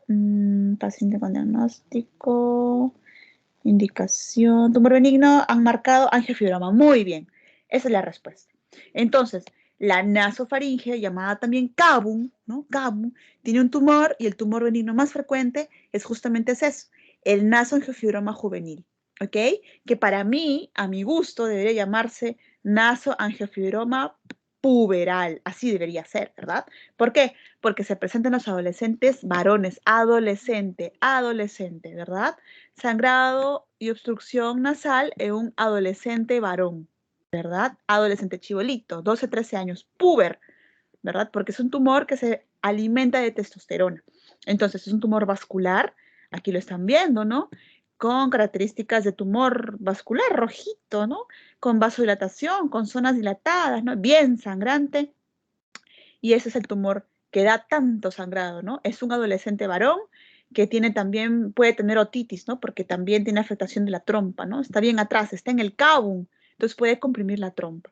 Tumor benigno más frecuente de la nasofaringe, el nasofibroma juvenil, ¿ok? Ese también es bien preguntado. Bien, pregunta número 31. Indicación absoluta de la amidalectomía en el niño. Bueno, se me fue la respuesta. Aquí está, la apnea del sueño, ¿ok? Entonces, ¿por qué? Porque para eso hay que recordar las indicaciones absolutas y las indicaciones relativas. ¿Ok? Entonces, fíjense aquí, ¿no? Algunos han marcado amigdalitis recurrente, que es válido, ¿eh? Y neoplasia maligna. Recuerden que la neoplasia maligna es de los adultos, no es de los niños. Entonces, esta no. Yo tengo esta opción y tengo también esta opción, ¿ok? Halitosis es una indicación relativa, o sea, a pedido del paciente. Cuando se forman taquitos o tonsilolitos y dan mal aliento, halitosis, mal aliento, el paciente lo pide, ¿no? No es indicación absoluta. El flemón es el absceso periamigdalino, se indica cuando es la segunda episodio. O sea, el primer episodio no. Me queda la B de beso y la C de casa. Entonces, ¿por qué la respuesta es apnea? Porque yo les dije, estudien apnea, ese tema está últimamente de moda, ¿no? Y para ver cuál de los dos marco, yo voy a ir al cuadrito que me habla sobre las indicaciones. Entonces, yo tengo aquí indicaciones absolutos o criterios absolutos y criterios relativos. Tengo los criterios absolutos en primer lugar, ¿no? Dice, episodios reiterados de 6 o más. ¿Ok? Me tiene que decir la cantidad, ¿verdad? Eso es una indicación absoluta. Yo tengo más de 5 o 6. Entonces, ahí hay un criterio absoluto. El otro criterio es el ultimito agregado, la apnea del sueño, el que está de moda, ¿ok? Apnea del sueño es la obstrucción grave de la vía aérea. Es que miren, estas tremendas amígdalas, ¿no? Tremenda volumen de amígdalas, cuando este paciente se acuesta, ¿no? Miren por dónde respira, miren, por acá y por acá nada más pasa el aire. Cuando se acuesta este chico, estas amígdalas van a obstruir la vía aérea. ¿Qué tendré? Apneas, ¿no? Apneas, cese de la respiración. Entonces, esto sí es grave, ¿eh? O sea, esta pregunta es bien respondida. En cambio, episodios reiterados sí, pero me tienen que decir cuántos, ¿verdad? El absceso a repetición, hipertrofia sospecha de tumor, ese es en los adultos, y la adenitis cervical recurrente también es otro criterio que también hay que considerar. Pero ese es el que me están preguntando y el que yo estoy respondiendo. Entonces, aquí está. Acá dice recurrente, pero no dice cuántos, ¿verdad? Entonces, ajá, es una pregunta con trampa. Dime. Doctora, disculpe, en la anterior decía en la adenoides recurrente, bueno, adenitis, perdón, pero ¿por qué en la adenitis le quitarían la amígdala? Eso no entiendo Ah, a ya. qué se... ¿Por qué? Porque aquí se está refiriendo a la presencia del estreptococo beta hemolítico de grupo A, llamado también estreptococo piógenes, que vive en las amígdalas y que produce que los ganglios cervicales, ganglios, acá eso no es adenoides, esto es ganglios, adenitis de los ganglios. Cuando es adenoides se llama adenoiditis, ¿ok? Entonces, adenitis cervical se refiere a de los ganglios. Entonces, ese estreptococo beta hemolítico está produciendo que ese niño tenga ganglios en su cuellito, así, crecidos y dolorosos, así, grandes. Entonces, va a la consulta a la mamá, doctora, vengo porque mi hijito tiene estos ganglios, estos bultos. No son chiquitos, ¿ah? Son grandecitos. Entonces, uno tiene que estudiar todo y pedir la serología del estreptococo beta hemolítico. Me ha tocado. He visto niños con ganglios persistentes y que no es ni tuberculosis, no es linfoma, no es nada. Se le pide, en niñitos se le pide un ASA, ¿no? Para ver esta antistreptolicina, ¿no? El ASA, y sale alto, más de 200. Entonces, ni hablar, hay que dar tratamientos. No mejora amidalectomía, porque ese es el foco. Tiene estococo metido acá que está produciendo este crecimiento de estos ganglios. Entonces, este criterio también está bueno que lo sepan. ¿Ok? Bien. En cambio, los relativos, bueno, pues no. Eh, halitosis, ¿no? Irritación, otalgia, ¿no? Enfermedades sistémicas. Miren que esto estaba antes acá, ¿verdad? Eso estaba antes acá. Pero ahora como tratamiento médico, ¿no? Como tratamiento, con tratamiento médico, pues no siempre se le quita. Por eso la amidalectomía se hacía antes, pero mucha frecuencia. En otorrino era la cirugía más frecuente. Todos los días operaban 3, 4, 5 pacientes, todos los días. Ahora se operan las amígdalas, no sé, al mes se operarán 3 o 4 al mes, porque tiene criterios, ¿verdad? Entonces, y de hecho los que están más de moda es apnea y tal vez ¿verdad? Y el acá también.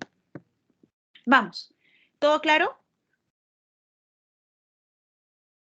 Sí, doctora, muchas gracias. Nada. Pregunta número 32. Dice, en un traumatismo nasal con sospecha de fractura, ¿qué radiografía pedimos? a fractura nasal? Pues obviamente vamos a pedir una radiografía de huesos nasales. Entonces, esta sí puede ser. Esta no, cabo no se pide, ¿verdad? Esta de acá también, perdón, ¿cuál? Esta de acá. Tiene que ser una donde me diga huesos propios. Acá no hay huesos propios, acá no hay huesos propios, acá hay huesos propios, ¿ok? Entonces, o es la A o es la E, ¿ok? Porque los huesos propios son los que se piden cuando uno tiene una sospecha de fractura. Ojo, ustedes tienen un paciente en su emergencia, algunos ya son internos, algunos son sexto año. Tienen un paciente con un golpe nasal. Y si es que sospechan uno de fractura, siempre pídale una plaquita, chicos. Siempre pídale, porque a veces hay fisuras que se nos pasan.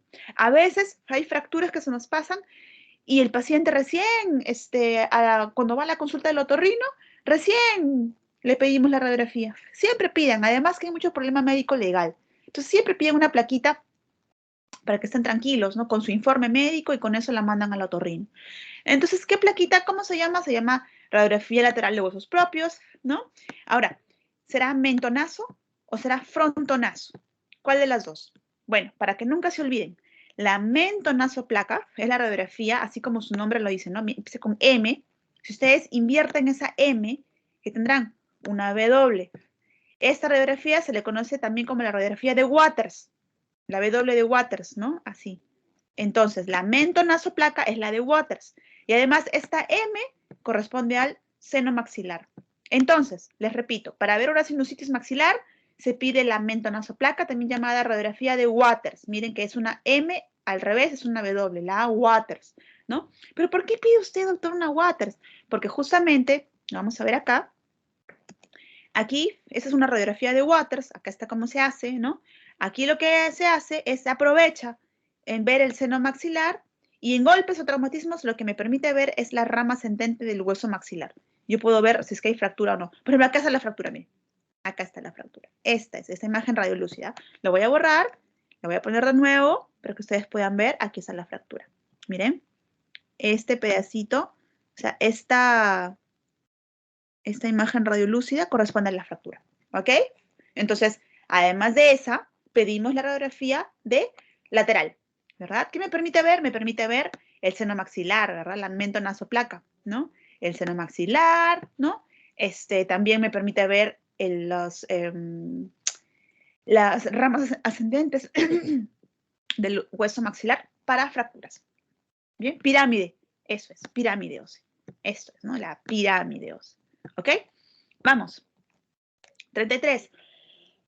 Dice, es un paciente con diagnóstico de cáncer de laringe que cursa con tratamiento médico oncológico. ¿Cuál es el síntoma o signo más frecuente de esta patología? Eso me lo van a decir mis alumnos de mi grupo. ¿Cuál es el síntoma o signo más frecuente del cáncer de laringe?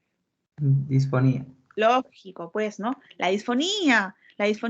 ¿Por qué? Porque yo tendré disfonía, ¿cuándo? Cuando las cuerdas vocales que están aquí abiertas y aquí las tengo cerraditas, ¿no?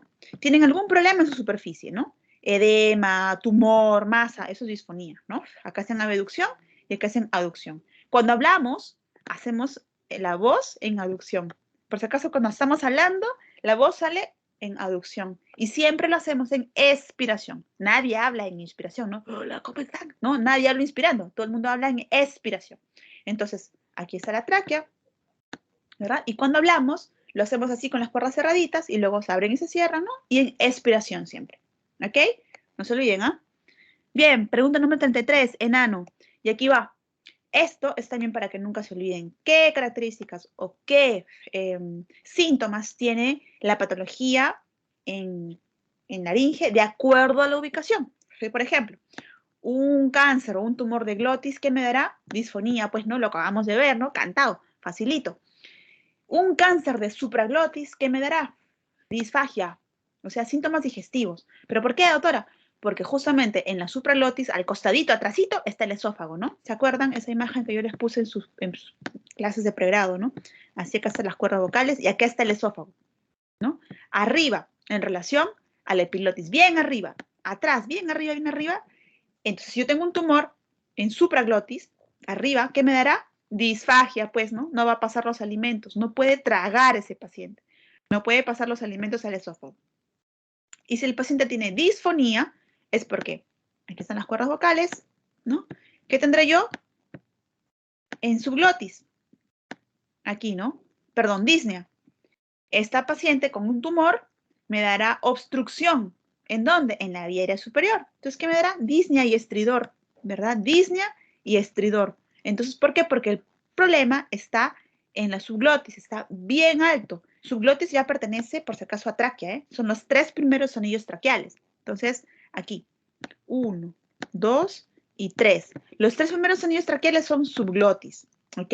Entonces, si yo tengo un tumor en tráquea, pues obviamente, ¿no? Disnea y estridor, ¿no? Problemas respiratorios. Entonces, cuando el problema es en supraglotis, problemas digestivos, disfagia.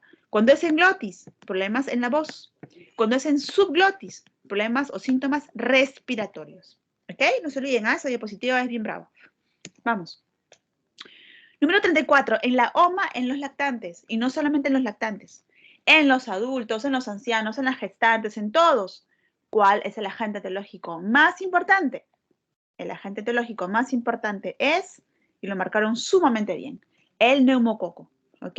Ya les dije, otitis medias en todos, así como la sinusitis en todos, ¿ok? Neumococo.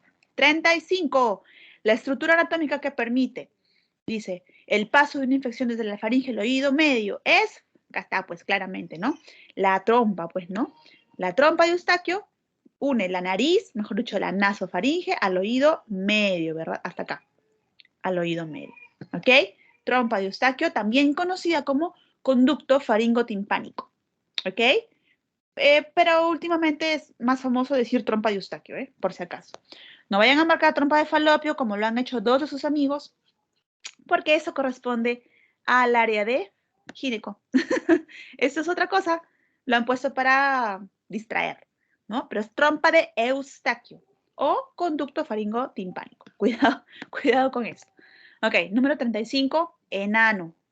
Número 36, hacemos el diagnóstico de una otitis media recurrente cuando el paciente ha tenido más de 3 episodios en 6 meses. O sea, muchos episodios, ¿verdad? En poco tiempo. ¿Sí? 5 episodios en un mes es demasiado, ¿no? Pero 3 episodios en 6 meses es lo correcto. Vamos, número 36, enano. 37, dice, si un niño con otitis media cursa febril, con cefalea y letargia, miren, aquí cambia la cosa, ¿no? Miren, ese niñito, febril, cefalea, letargia, yo hasta letargia, yo marcaría meningitis, trastorno del sensorio, ¿verdad? Tiene cefalea, se me quiere dormir, se me está complicando, ¿verdad? Hasta aquí yo marcaría meningitis, pero ojo, stop, me habla la palabra ceguera, ¿ok? Y cuando ya me habla de ceguera, ya no es meningitis, pues ya aquí no. Cuando es ceguera, recuerden aquí, esto está refiriéndose a una complicación que me alegro, han marcado muchos la respuesta correcta. Es una complicación en la cual hay una afectación del seno cavernoso. Entonces, aquí estamos hablando del seno cavernoso, por donde pasan el tercero, el cuarto y el sexto. Tercero, mejor lo hago así. Tercero, cuarto y sexto, ¿no? Que son los nervios de la visión, ¿no? Entonces, estos nervios están pasando por acá, tercero, cuarto y sexto, y están pasando por aquí, tercero, cuarto, sexto, por el seno cavernoso. Entonces, cuando hay una trombosis, ¿qué afecta? Los nervios de la visión, tercero, cuarto y sexto. Entonces, no se olviden, la palabra ceguera aquí es la clave.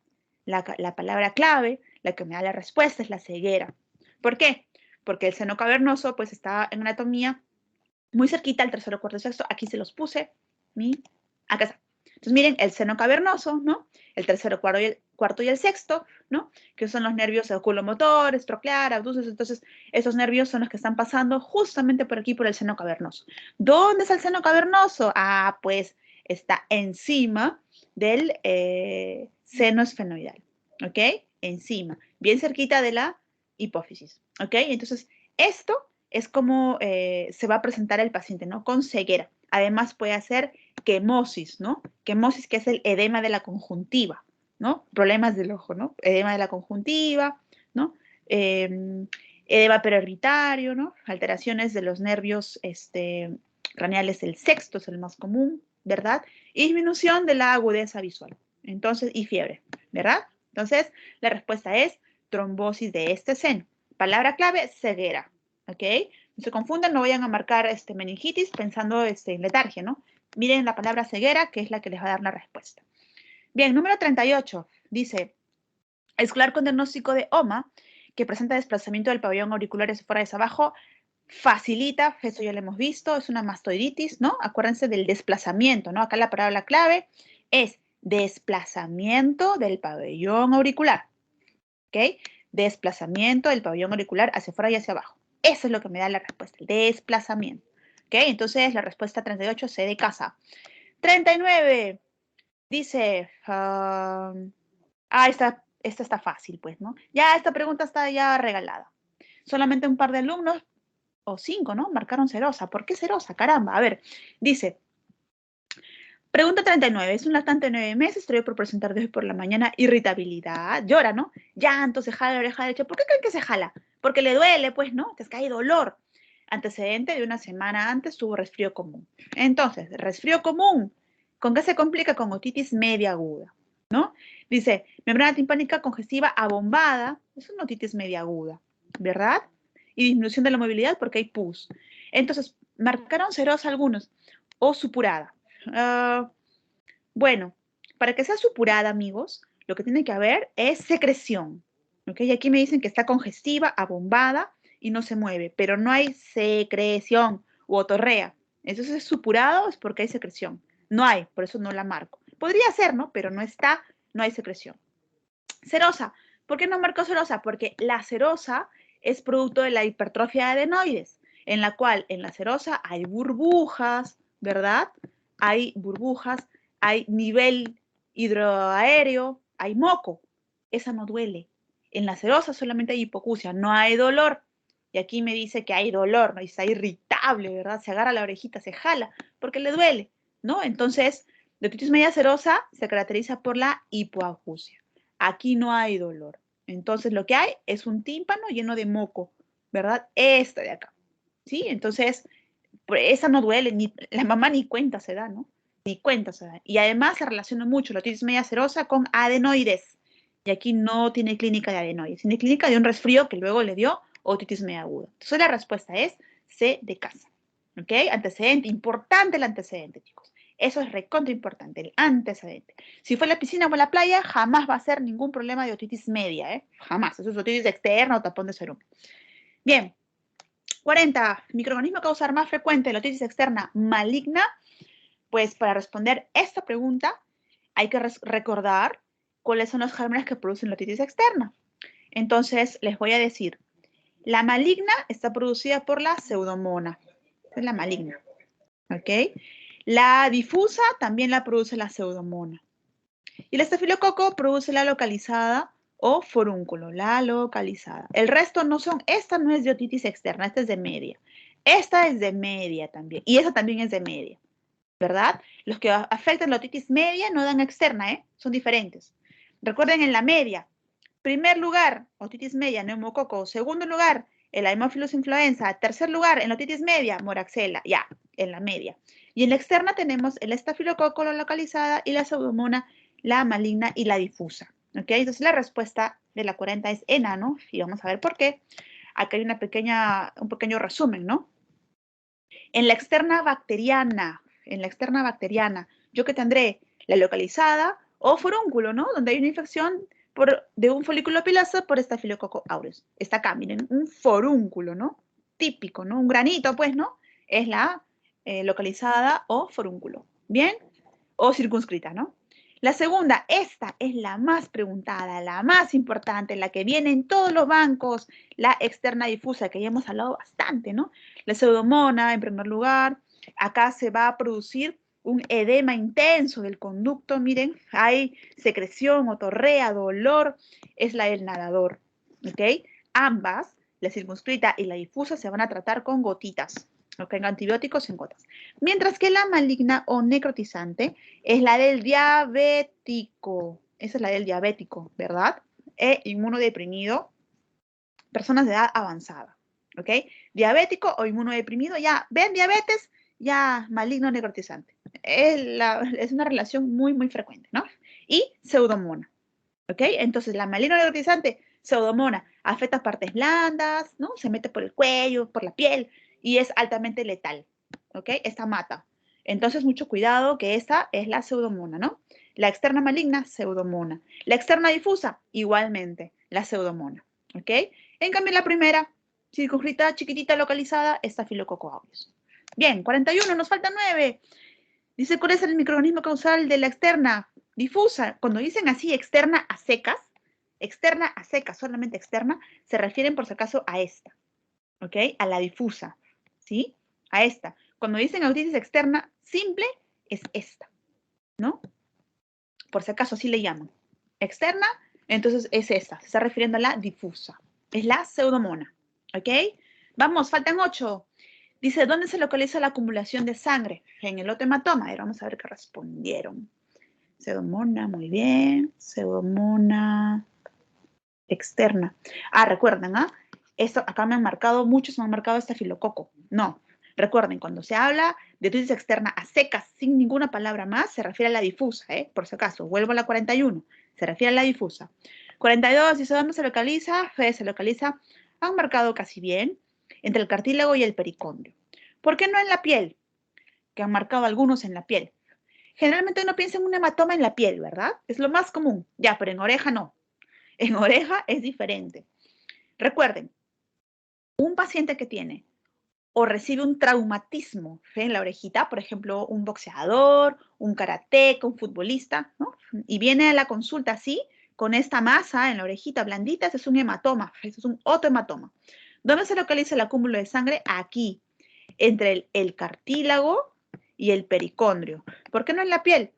Porque después del cartílago hay una cobertura, ¿no? Que se llama pericondrio, condrio de cartílago, ¿verdad? Entonces, y después viene la piel, por acá. La piel está por acá. Entonces, ¿de dónde se nutre el cartílago? El cartílago no tiene vasos sanguíneos, se nutre a expensas del pericondrio. Entonces, por acá están los vasitos, por acá están los vasos sanguíneos, y aquí es donde se va a ver, donde va a haber el derrame de sangre, aquí, ¿no? Entonces, está lejos de la piel todavía, está más adentro de la piel, entre el cartílago y el pericondrio, aquí. Y aquí he puesto un dibujito con una rayita, es donde se hace la incisión para drenar un otohematoma, se hace frente, mejor dicho, acá está el hélix, acá está el antihélix, esto es el antihélix, se hace delante o encima del antihélix, acá. ¿Ok? Entonces, frente al hélix, el antihélix, aquí. Y lo estoy dibujando para que nunca se les olvide, ¿no? Frente o delante del antihélix, ¿ok? Hélix al frente, el antihélix. Aquí, delante del antihélix. Pregunta, ¿eh? Importante. Entonces, la 42, ¿dónde se realiza o dónde se encuentra el acúmulo de sangre entre el cartílago y el pericondrio? Aquí está claramente dibujado para que nunca se olviden. 43, dice, en caso de pericondritis y hematoma del pabellón auricular, ¿dónde debe realizarse la incisión? Lo acabo de decir, delante del antihélix, ¿verdad? Anterior al antihélix, ¿sí? Ahí está. ¿Dónde? Acá, pues, amigos. Esta de acá. Bien. 44. ¿Cuáles son las características de la parálisis bilateral del nervio laringeo recurrente? Y aquí había una controversia, ¿no? Entonces, si yo tengo el nervio laringeo recurrente que se paralizó de manera bilateral, puede ser en abducción, queda así abierto todo el tiempo, o puede ser en abducción, está cerrado todo el tiempo, ¿no? Si está en abducción, voy a tener, a ver, vamos a ir borrando, ¿no? Buena voz, de ninguna manera. En ninguna de las dos va a hablar bien. Entonces, buena voz, tampoco, ¿ok? La C dice episodios recurrentes de aspiración y disfonía, ¿no? Es muy parecido a la E, ¿no? Afonía y episodios recurrentes de aspiración, ¿ok? Entonces, pero como no me dice si es que esta parálisis es en abducción o en aducción, yo tengo que buscar una respuesta que me dé las dos, tanto en abducción como en aducción. Entonces, la que me da mejor respuesta es esta, ¿no? La afonía, si es que es en abducción, si es que es en aducción, obstrucción de las vías aéreas.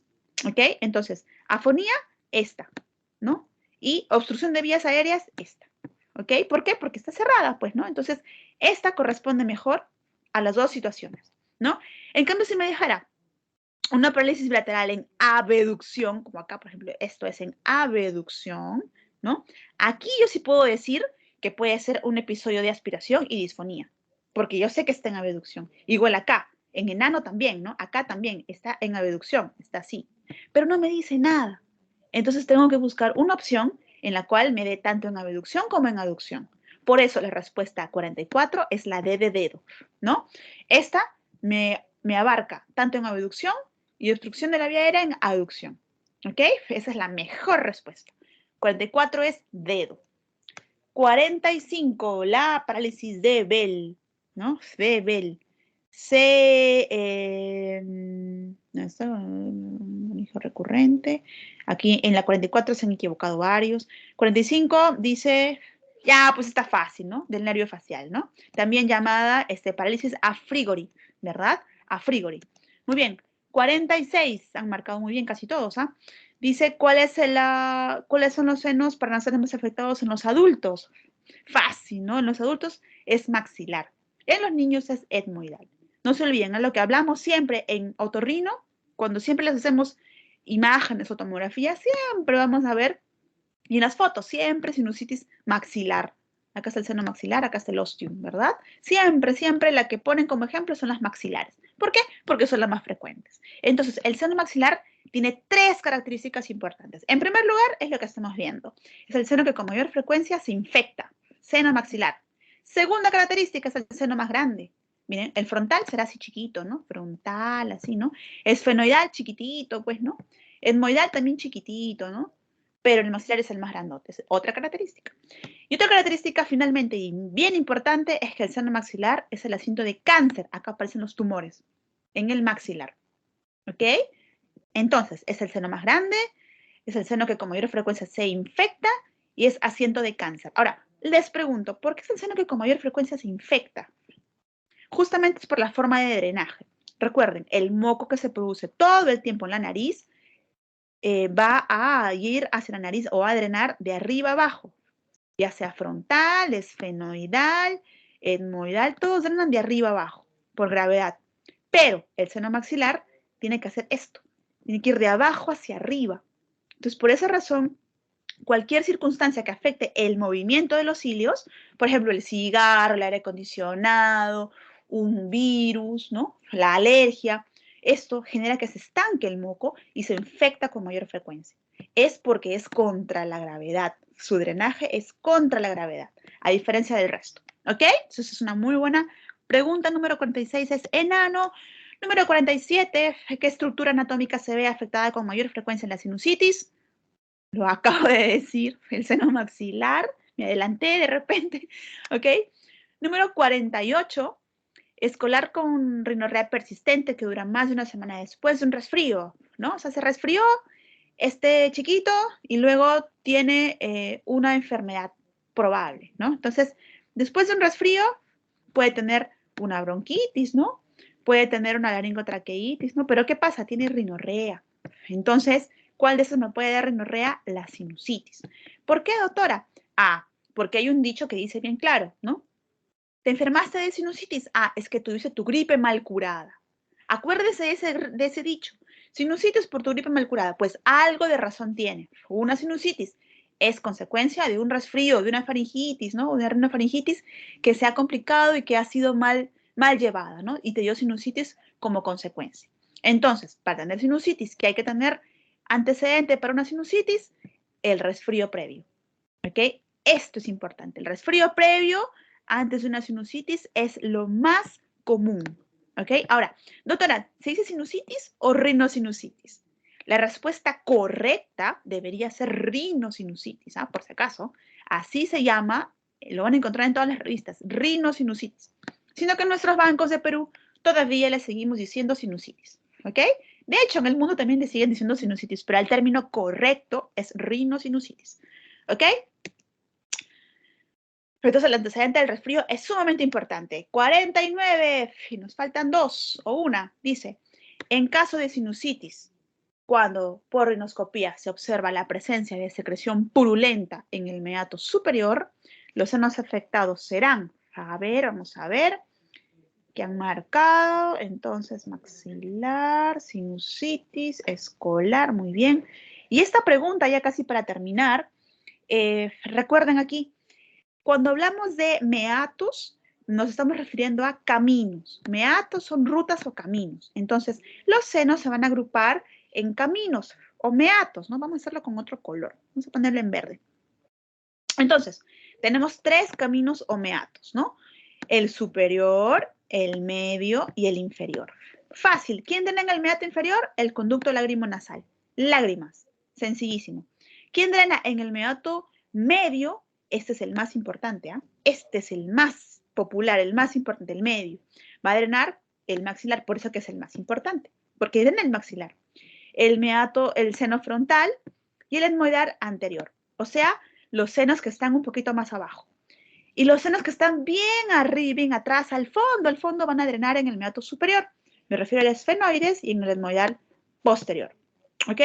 Entonces, para recordar, los senos que drenan bien arriba y bien atrás van a drenar al meato superior. ¿Ok? Los senos que drenan en la mitad, que es el más importante, tenemos el frontal, el maxilar, miren el maxilar, el etmoidal anterior, meato medio. Y bien abajo, bien abajo, bien abajo, solamente el conducto lagrimonasal, en el meato inferior. ¿Ok? Entonces la respuesta del superior será esfenoides y etmoidal posterior. Entonces la respuesta 49, penúltima, C de casa. Y la número 50, ¿ok? Que es de las preguntas que es más largas de responder. La voy a responder con la siguiente tablita. Que la respuesta es idiopática, pero después vamos a ver por qué. Miren, para poder hablar de vértigo, hay que dividirla en 2 grandes grupos. Los vértigos periféricos, me refiero a periféricos, no centrales. Los vértigos periféricos sin pérdida de la audición en el grupo verde, ¿no? Y los vértigos periféricos con pérdida auditiva, o sea, hipoacusia y tinnitus, al equipo rojo. Esa tablita debe tener por lo menos unos 6 años de existencia, o 7 años. Yo la hice hace tiempo, cuando yo había un programa de televisión que se llamaba Combate, ¿se acuerdan? Entonces esa tablita yo la llamé la tablita Combate. ¿Por qué? Había un equipo rojo y un equipo verde, ¿no? Entonces vamos a agrupar los vértigos en 2 equipos. El equipo verde, que son vértigos sin pérdida de la audición, y el equipo rojo, vértigos con pérdida de la audición, es decir, hipoacusia y tinnitus. Entonces, en primer lugar, los vértigos sin pérdida de la audición, equipo verde, ¿no? Vemos el vértigo más frecuente de todos, por lo menos es un 80-85% de todos, ¿no? Es el vértigo posicional paroxístico benigno. Este vértigo es el más frecuente de todos y se va a producir por movimientos de la cabeza.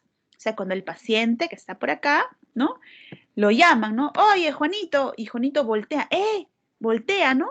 Mueve la cabeza y le viene el vértigo, siempre cuando gira la cabecita, ¿no? ¿Cuánto tiempo le dura? Segundos de duración. Rapidito nomás. Otra vez, Juanito se lava la cara y cuando se agacha le viene el vértigo, o sea, cuando mueve la cabeza. ¿Qué pasa acá? Otolitos, ¿verdad? Son unas piedritas que están en el oído interno que se han movido de su sitio. ¿Cómo se trata? Hay que volver a ponerlas a su sitio. Se llama vértigo posicional paroxístico benigno. Es el vértigo más frecuente de todos. ¿A qué se debe? Movimientos de la cabeza. ¿Ok? Segundo vértigo. La neuronitis vestibular, que es un vértigo de causa viral, que dura más o menos unos 3 días. ¿Okay? Es el promedio en que dura este vértigo. A mí me dio, chicos, es muy fuerte. ¿Eh? Es un vértigo literal. 3 días de vértigo, así los 3 días mareados, ¿no? Entonces, este vértigo dura 3 días, es un cuadro viral. ¿Cómo ocurre? Porque se inflama el nervio del equilibrio, el nervio vestibular de causa viral. Viral, antecedente resfrío. ¿Ok? Importante, viral. Aquí se acaban los vértigos del equipo verde, equipo combate, sin síntomas auditivos. Vamos al equipo rojo. Aquí yo voy a encontrar vértigo y además del vértigo voy a encontrar hipoacusia y tinnitus. Entonces, yo tendré aquí la enfermedad de Meniere. ¿Qué es eso? Es una enfermedad donde hay un exceso de endolinfa. Cada vez que el paciente come muy salado, aparece la crisis. Aparece otra vez y luego desaparece. Vuelve a comer salado y luego vuelve a aparecer y así. Y entre crisis y crisis el paciente está normal. O sea, aquí el paciente en esta situación está feliz, está normal, feliz. ¿Por qué? Porque no hay vértigo. En cambio acá, entre crisis y crisis, normal, pero en la crisis el paciente la pasa muy mal. Tiene vértigo, tiene hipoacusia y tinnitus. Es una triada. Vértigo, hipoacusia y tinnitus. Y sucede porque hay un exceso de endolinfa. ¿Ok? Y tercer o cuarto caso, ¿no? El neurinoma del acústico. Miren, neurinoma, esto es un tumor benigno y como todo tumor, tiene un curso progresivo, ¿ok? ¿Hay crisis? No. Acá el paciente está todo el tiempo con vértigo, hipoacusia y tinnitus, pero van incrementándose de manera progresiva, especialmente la hipoacusia. Empieza con hipoacusia y esto empieza a aumentar, aumentar, aumentar, aumentar, hasta que el paciente ya va a tener síntomas muy molestos y lleva a la consulta. De lento crecimiento, 1 milímetro por año, neurinoma del acústico, schwannoma del acústico. ¿Okay? De lento crecimiento. Entonces, fíjense que la diferencia entre los de arriba y los de abajo es la forma de presentación, ¿no? Uno es por segundos, el vértigo posicional dura segundos, el vértigo de la neuronitis dura días, ¿verdad? Días. El vértigo del Meniere dura horas, 20 minutos a 2 horas, este dura 2 horas, nada más. Mientras que el neurinoma dura meses o años. ¿Verdad? Entonces, con esta tablita, yo creo que sí van a saber la respuesta.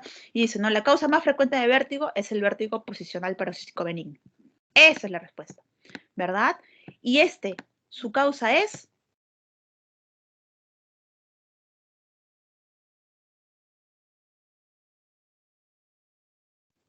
Idiopático, doctora.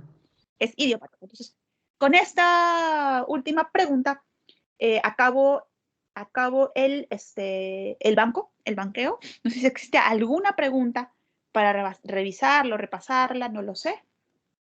¿Alguien tiene alguna duda? ¿Algo no está claro? Sí, doctora. Hay una pregunta que me enviaron por mensaje, por interno. Dice que se siente un poco tímida No, normal. la persona que me envió y se le envié a ¿En mi WhatsApp? por el chat, sí, por el chat del Teams, doctora. Es Ah, una foto Ok, de un ok. banco también que sacaron y tiene duda porque creo que marcó una y esto a mí también me causa curiosidad. De repente es una pregunta con trampa. Con trampita. En el chat Del Teams, sí, del Teams, de del acá. Teams. Sí, no, creo que lo enviar por acá también lo voy a enviar, si no. No es el chat. Sí, sí, sí. Ah, Chat. creo que sí, usted no puede ver el chat, ¿cierto? No sé por qué. A ver, a Ah, ver. o si no, yo lo presento, doctora. A ver, manda. Ya. Ah, ya cagó, chicos, el año pasado. ¡Ay, Luis Fernando pasa! ¡Qué bien! Siempre me acuerdo de tu nombre. ¡Qué bien! Joel Tapia, también me acuerdo de ti. Claro que sí. A ver, dale. Doctora, tiene que dejar de presentar para poder yo presentar. Caramba. Esa tecnología es nueva, pues chicos, disculpen. A ver, ahí está.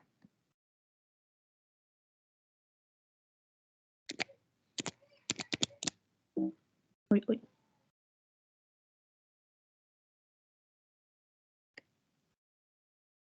Dice, varón de 10 años. Ah, pero esta no es de nosotros, ¿no? Ya.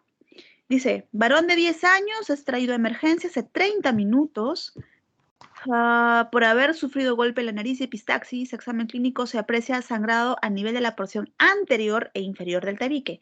¿Qué medida inicial? Inicial. ¿Ok? Inicial. Dice, debe realizarse para controlar el sangrado. Es compresión digital. La palabra clave aquí es inicial, ¿verdad? Entonces, y dentro de las claves, no sé si está, claro, compresión digital, ¿no? Esa es la respuesta. Dice inicial. Sí, ¿No? doctora, pero creo que le dieron acá como clave. Entonces, creo que es que está mal las claves, ¿verdad, doctora? Porque le dieron como clave posterior. Bueno, eso me dijo por interno. Posterior, ni en Marte. Sí, no, entonces ya creo que la compañera está escuchando y ya, ¿sabe? Claro, claro que sí. ¿Y qué programa es ese, ah? Está simpático. No me dijo. Fuerte. Pero bueno, la respuesta es inicial. Porque la palabra clave aquí es inicial.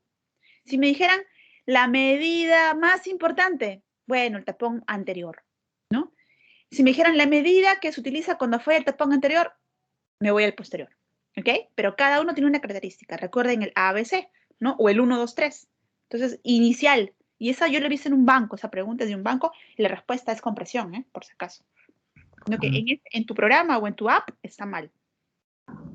No sé si algún otro compañero tenga preguntas, doctora, no sé. A ver, otra pregunta, chicos.